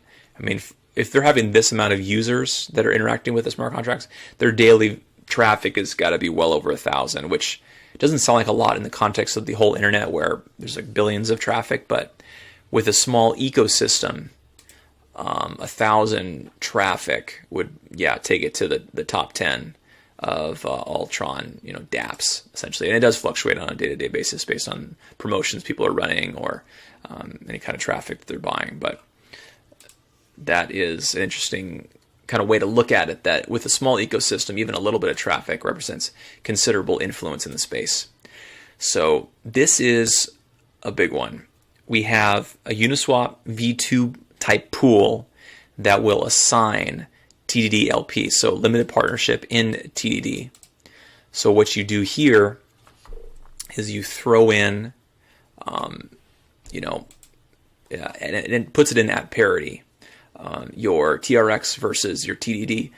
And then in the process of people going in and out of it, you can see that because of the promotions, or really just the new developments on the site, that it's valued higher than TRX right now. So if you go in here and you put in, it looks like 1.24. So you would need 1.24 TRX to represent 0.978 of TDD. So this is a good way to be able to benefit from people going in and out of TDD. And TDD is the DAO's token. And this is differentiated from the Dash token, which is just a burn token, and it's used, on game sites, on exchanges, and it's used as a way to essentially get some stability from the site. And people like to interact with a token they know is going to be somewhat stable and has that upward pressure, and you get the upward pressure here from that 2% burn rate, and then predefined amount, and then it's backed by the Tron ecosystem. So there's been a good amount of push up on that. But the DAO in and of itself is a way that the site has determined would be beneficial to operate the forward direction of the site. So here's the white paper here, leader in blockchain innovation, driving the Tron dApp ecosystem. Definitely true. And 2020 was, as this white paper is showing, a year of the DAO and DeFi, and Tron Dash is getting in both in a big way. And with DAO, the reason I like the DAO is they have so many hierarchies in organizations that limit the contributions of people, because if you look at the hierarchy, the CEO is going to benefit the most from this, and this person is going to benefit from this because they know the CEO and all that. But if you cut that at the knees and you bring in or introduce a horizontal corporate structure, like a structure that's really based on, you'll have whales that will have a lot of the project, but at the same time, anyone can put forth a proposal, anyone can do a contribution, and good ideas have a tendency to float to the top. So here's the roadmap for success on this is introducing, and all these have come to pass since this white paper has come out, that they're going to do increasing numbers of farming deposits and divs that are building on the history of doing years with that DeFi type of product where you're staking, and not staking in the sense of the consensus algorithm or mechanism where you get a master node or something like that, but it's really just taking the token and then taking it out of circulation. without any sort of cooldown period. You can take it in and out, whenever you want. And then having those fees benefit the community who are also staking. So it's kind of like the profitability of the site. It's not in the form of a burn, but it's in the form of the volume in and out of it itself. The token, while it's being used, is being paid into the pool, and that's going to push upward pressure on the actual value of the tokens themselves. And there's a whole lot that goes into the TDD inclusive of, and there's going to be some financial reports associated with the ways that this is able to generate revenue above and beyond just the liquidity pools themselves. But I think the most interesting thing about these projects, and in my experience, MakerDAO has done a great job of it. Aave has done a good job. All these platforms that go onto these off-chain DAO programs and are able to include the community. You have someone sometimes for not even that much in terms of the token that will put it upon themselves to put out their good ideas that will materially benefit the project. So I think that anytime you can encourage a community to rally around a project and help it grow, that's a good effort that is in the best interest of the entire community to do so. So you can see that the core dev is staying very much involved in the DAO organization. You know that with the governance. And then they had a little pre-sale just for like a 10% little pop to get the liquidity in there. And then I know that in addition to the DeFi projects that they're currently doing with the farming, which just came out last week, they have more innovation that's come from new types of use cases as it relates to DeFi. And I think that we've just scratched the surface, even though you do see that on, was it DeFi Pulse, that I think it hit 14 billion in terms of the amount of DeFi staked. Yeah, 14.16. I mean, a good amount of that is because Ethereum's doing well, but it also is that these projects are doing quite well. Yeah, wow. Yeah, I know that Uniswap was the clear leader for the longest time, but once their rewards stopped or were significantly minimized, I believe they stopped, that people flooded to other sites, like Compound, where the rewards are ongoing, and then these other ones that are copying that model, and then Aave, which with their flash loans that get a lot of fees for the site. And yeah, today definitely is an upward day. You can see a lot of these projects going up in a big way.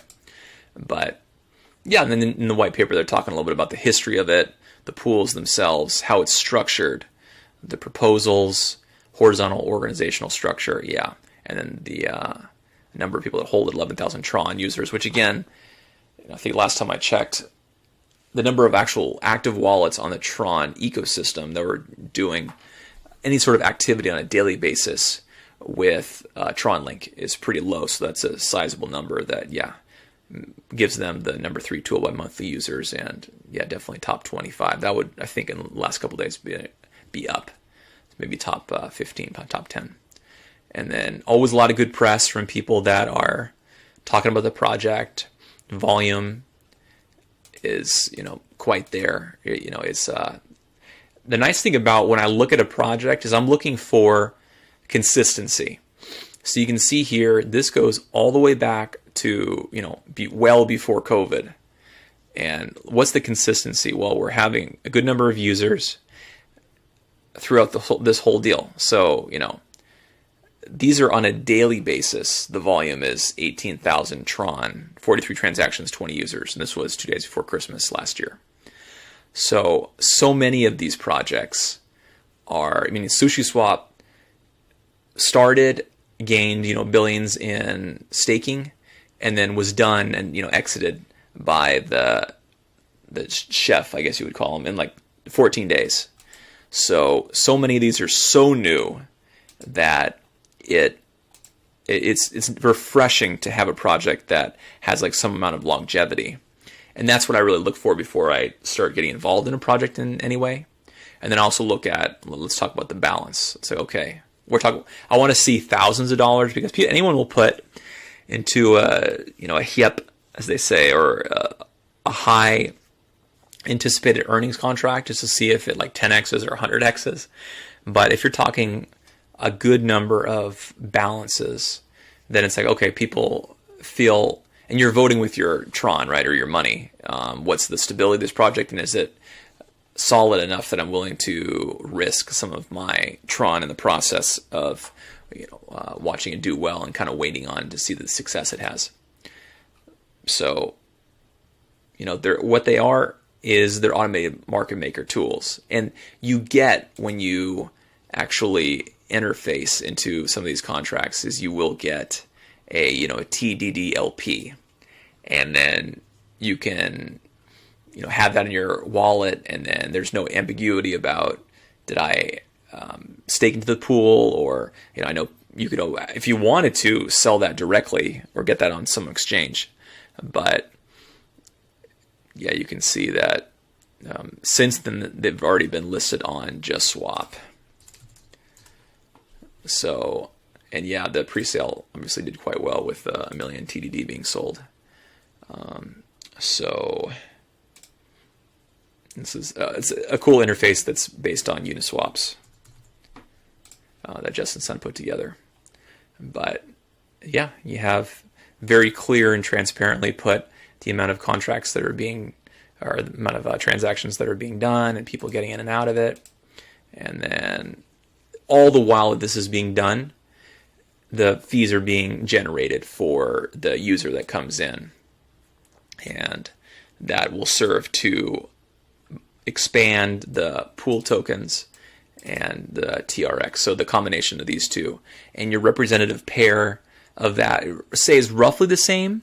So if you get 1% and then a bunch of transaction goes by for like a month, you look a month later and then be like, well, I have 1%, but I have 1% of a much bigger TDD and TRX pool, and they accumulate based on whether going to TDD to TRX or vice versa. You can see here the actual contract that has the balances of both that exactly mirror this, because they're just pulling from this. And yeah, so I like things that are, as they say, codified in the blockchain. This is on here, this is cemented, the contract on here.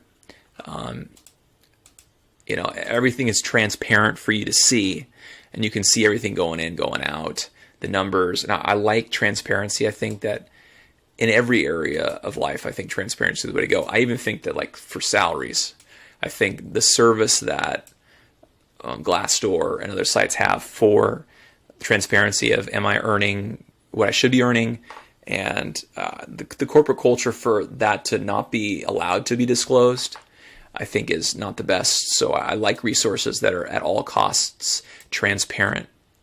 And, I think that the cockroaches will scatter when light is shined on things that are not going well. So transparency, above all, I would say, is beneficial to the community. And they're very much transparent about how they're going to grow. Visibility is credibility, like growing with corporate partnerships. And then to have a real roadmap that's structured for growth. You have the DAO governance, you have DeFi pools traction, and they're getting some serious traction. They're leveling up through these compounding growth strategies, and then TDD appreciation with the fees that are going to be generated for the token of itself. So, I think relative to other projects that I've seen, Tron Dash far and away makes a much more compelling case about their ability to grow natively, and how they've done so well just pushing up the token in and of itself just through the fans of the site and the many thousands that come to the site on a daily basis. But people are dipping their toe, but you see there's already 74 members. You have a dividend pool that's sizable in the contract balance. So of this many people, you already have this dividends after just a few days. So the liquidity farm is meant to provide that additional liquidity to the TDD, and then it helps encouraging trading and generating more fees. The difference is that you will mine for all deposits, 10 to 1, but this you won't get back. So you're getting earnings with those segmented TDD tokens, but what you're going to be getting back is in the form of the dividends. So if I put in 100 or what have you, the balance will go immediately to 100, and then the dividends will start building from there. And then my going in provides additional liquidity that will grease up the wheels to make that much more trading get done. And then, of course, about the referrals. It's 100% referral deal where Tron Dash won't take any amount of people that you send to the site. So you can send someone to the Tron Dash site from your referral link, and then they'll click over to a DApp to either invest with or stake with or something, and then you'll get some of that earnings, or actually all of those earnings through the smart contract without Tron Dash touching any part of that. So initially, that's what people liked about Tron Dash, is not trying to bamboozle the user, and they're wanting to make these more for the helpfulness of people that are into crypto full time. Really, the lead dev team were telling me that they did this project really just for their own management of their DeFi divs, and the fact that it caught on and it brought so much traffic and visibility is great. It just speaks to the usefulness, and ingenuity is the mother of invention. Can you make it useful? Is it useful to you? And then people recognize that utility, and then they, use it themselves, and that helps the project and it helps the people that are involved in it. So say check out Tron Dash, and then learning more about the liquidity farm and how it provides liquidity to the TDD TRX staked pools, and then you can once you get the TDD, you can either stake on the actual swap liquidity pool, or I see a good number of people are also doing it on just swap. So the transferability is there. But either way, and stay tuned for more videos from Altcoin Author. Thanks, guys. How's it going, guys? Altcoin Author. So it's been a few years since I've traded commodities, but I've had enough people reach out to me, ask me questions about how it all works, specifically these oil futures. And people, they hear that the cost went to zero and they think, oh, like oil is free, but it's not necessarily the case. There's a lot that's been going on with oil over the last month. You had the butting of the heads between Russia and Saudi Arabia. See, for the longest time, they were part of OPEC Plus, where they're all in agreement to do a certain amount of oil production so that the prices won't negatively affect the other member states. So when Corona started to come in earnest and a lot of price activities were happening on the negative side, you saw that both Russia and Saudi Arabia pulled out of a lot of the agreements of OPEC Plus. And now, instead of negatively or taking down the number of barrels that they put to the worldwide supply, they're actually increasing. And you'll see the incentives that are being put out by Saudi Arabia to North America, Europe, and some of the regions that, they'll say we'll beat the prices of all these other countries. And that, as a result, has ruffled some feathers and makes Putin mad, makes people in the areas that rely upon oil mad, because it does drive down the price quite a bit. But from the economic vantage point of that one nation state, they want their money first, and all the other countries can, sit and wait in line behind them, because they want to be the strongest position economically to benefit their people in their country and whatever obligations they have for the region, that sort of thing. So first is, there's different types of oil. The most common one they're talking about here in America is the WTI, which is the West Texas Intermediate oil. And essentially it's Texas sweet oil, which it's light, it's low density is what they call it. And they call it sweet because of its low sulfur content. And it's done a lot here in the United States. Of course, it's mostly in Texas. And there's a lot of oil in the United States that is really not even used. It's amazing to me that we do get oil from all over the world when there is a lot of production that could happen in the United States. It's just expensive to get out relative to the costs that they can get oil from different parts of the world. Now compare the WTI with the Brent blend, which is the oil that's out of the North Sea, in and around the UK, Denmark, that sort of thing. And there's like 15 rigs that comprise all of that mishmash together. And it's That's a price that's a little bit more. It's like $4 more a barrel than you'll typically get on a standard basis. But the whole situation is what one of the analysts on CNBC termed a dog's breakfast. Like, it's completely messy, completely out of sorts. And it's 10 times essentially the normal recession drip that you'll get for these types of, declines that'll happen. Now, this falls into the category, I would say, of contango. And this is what a lot of people are terming extreme contango, because in the short term, you have these people that have a glut of oil and they don't have anywhere to store it. So they may have had a bunch that they needed to hedge for price purposes, because, let's say they're an airline or whatever, and they need to guarantee that they can get a certain amount of oil based on a certain price. But the problem is that with that oversupply, there's difficulty in actually offloading the oil. And because the tankers are full, the silos are full, or the way they store it here on land are completely full. So you have oil that you need to take physical delivery of, I believe it's tomorrow. And when they do that, you don't really have any place to put it. Or if you do have a place to put it, there's like a bidding war on that space. So it's a huge headache. And rather than deal with the headache and all of the miscellaneous fees with taking delivery, people will sell their positions. But when they do that enough, then there's not enough of a long position. So now with the contango, you have prices that are in the future when they expect that you'll get a lot more planes up and going, get a lot more activity going in 2021. But there's price uncertainty until then, and people are going to have to absolutely pay to store the oil. So it's the running around of, like, where do I put it, and then how do I price it without completely losing my hat in the process. So, I mean, as of the present time, there's 15,000 more barrels than there's demand for, and that's double what it was last year, about 7. So it's a difficult time to be taking physical delivery of the oil, especially when these airlines are getting bailouts and they're getting help, but it's in the long term.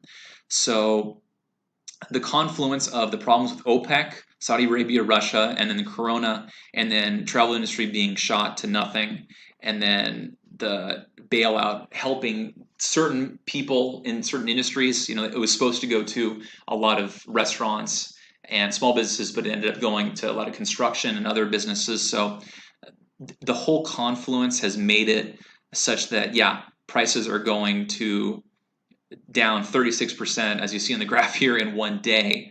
And that's mostly because delivery is tomorrow, so everything's really accelerated. But I mean, with most other options that are easy to hold, contango event is such that you can just hold on to it, and then you'll get delivery at a higher price in the future. So people do that for all these cryptocurrencies and things, and if they can hold it, and then it costs essentially $0 to store. I mean, it's not like pork bellies or grass or rice or corn or anything like that. Like, if you can just hold it, then you're guaranteed and locked in a profit. But when it comes to oil and needing huge amounts of volume to properly store either the Brent blend or the WTI, it's an expensive prospect that people are having difficulty with. And the result is that people are seeing that you're actually getting paid quite a handsome profit to hold on to and have the storage facilities for this oil. So I'll keep an eye on the situation and check in later with me and my channel, Altcoin Author, and I'll give you an update on how I think this is going to go. But so far, it's been an interesting Monday, that's to be sure. Talk to you later.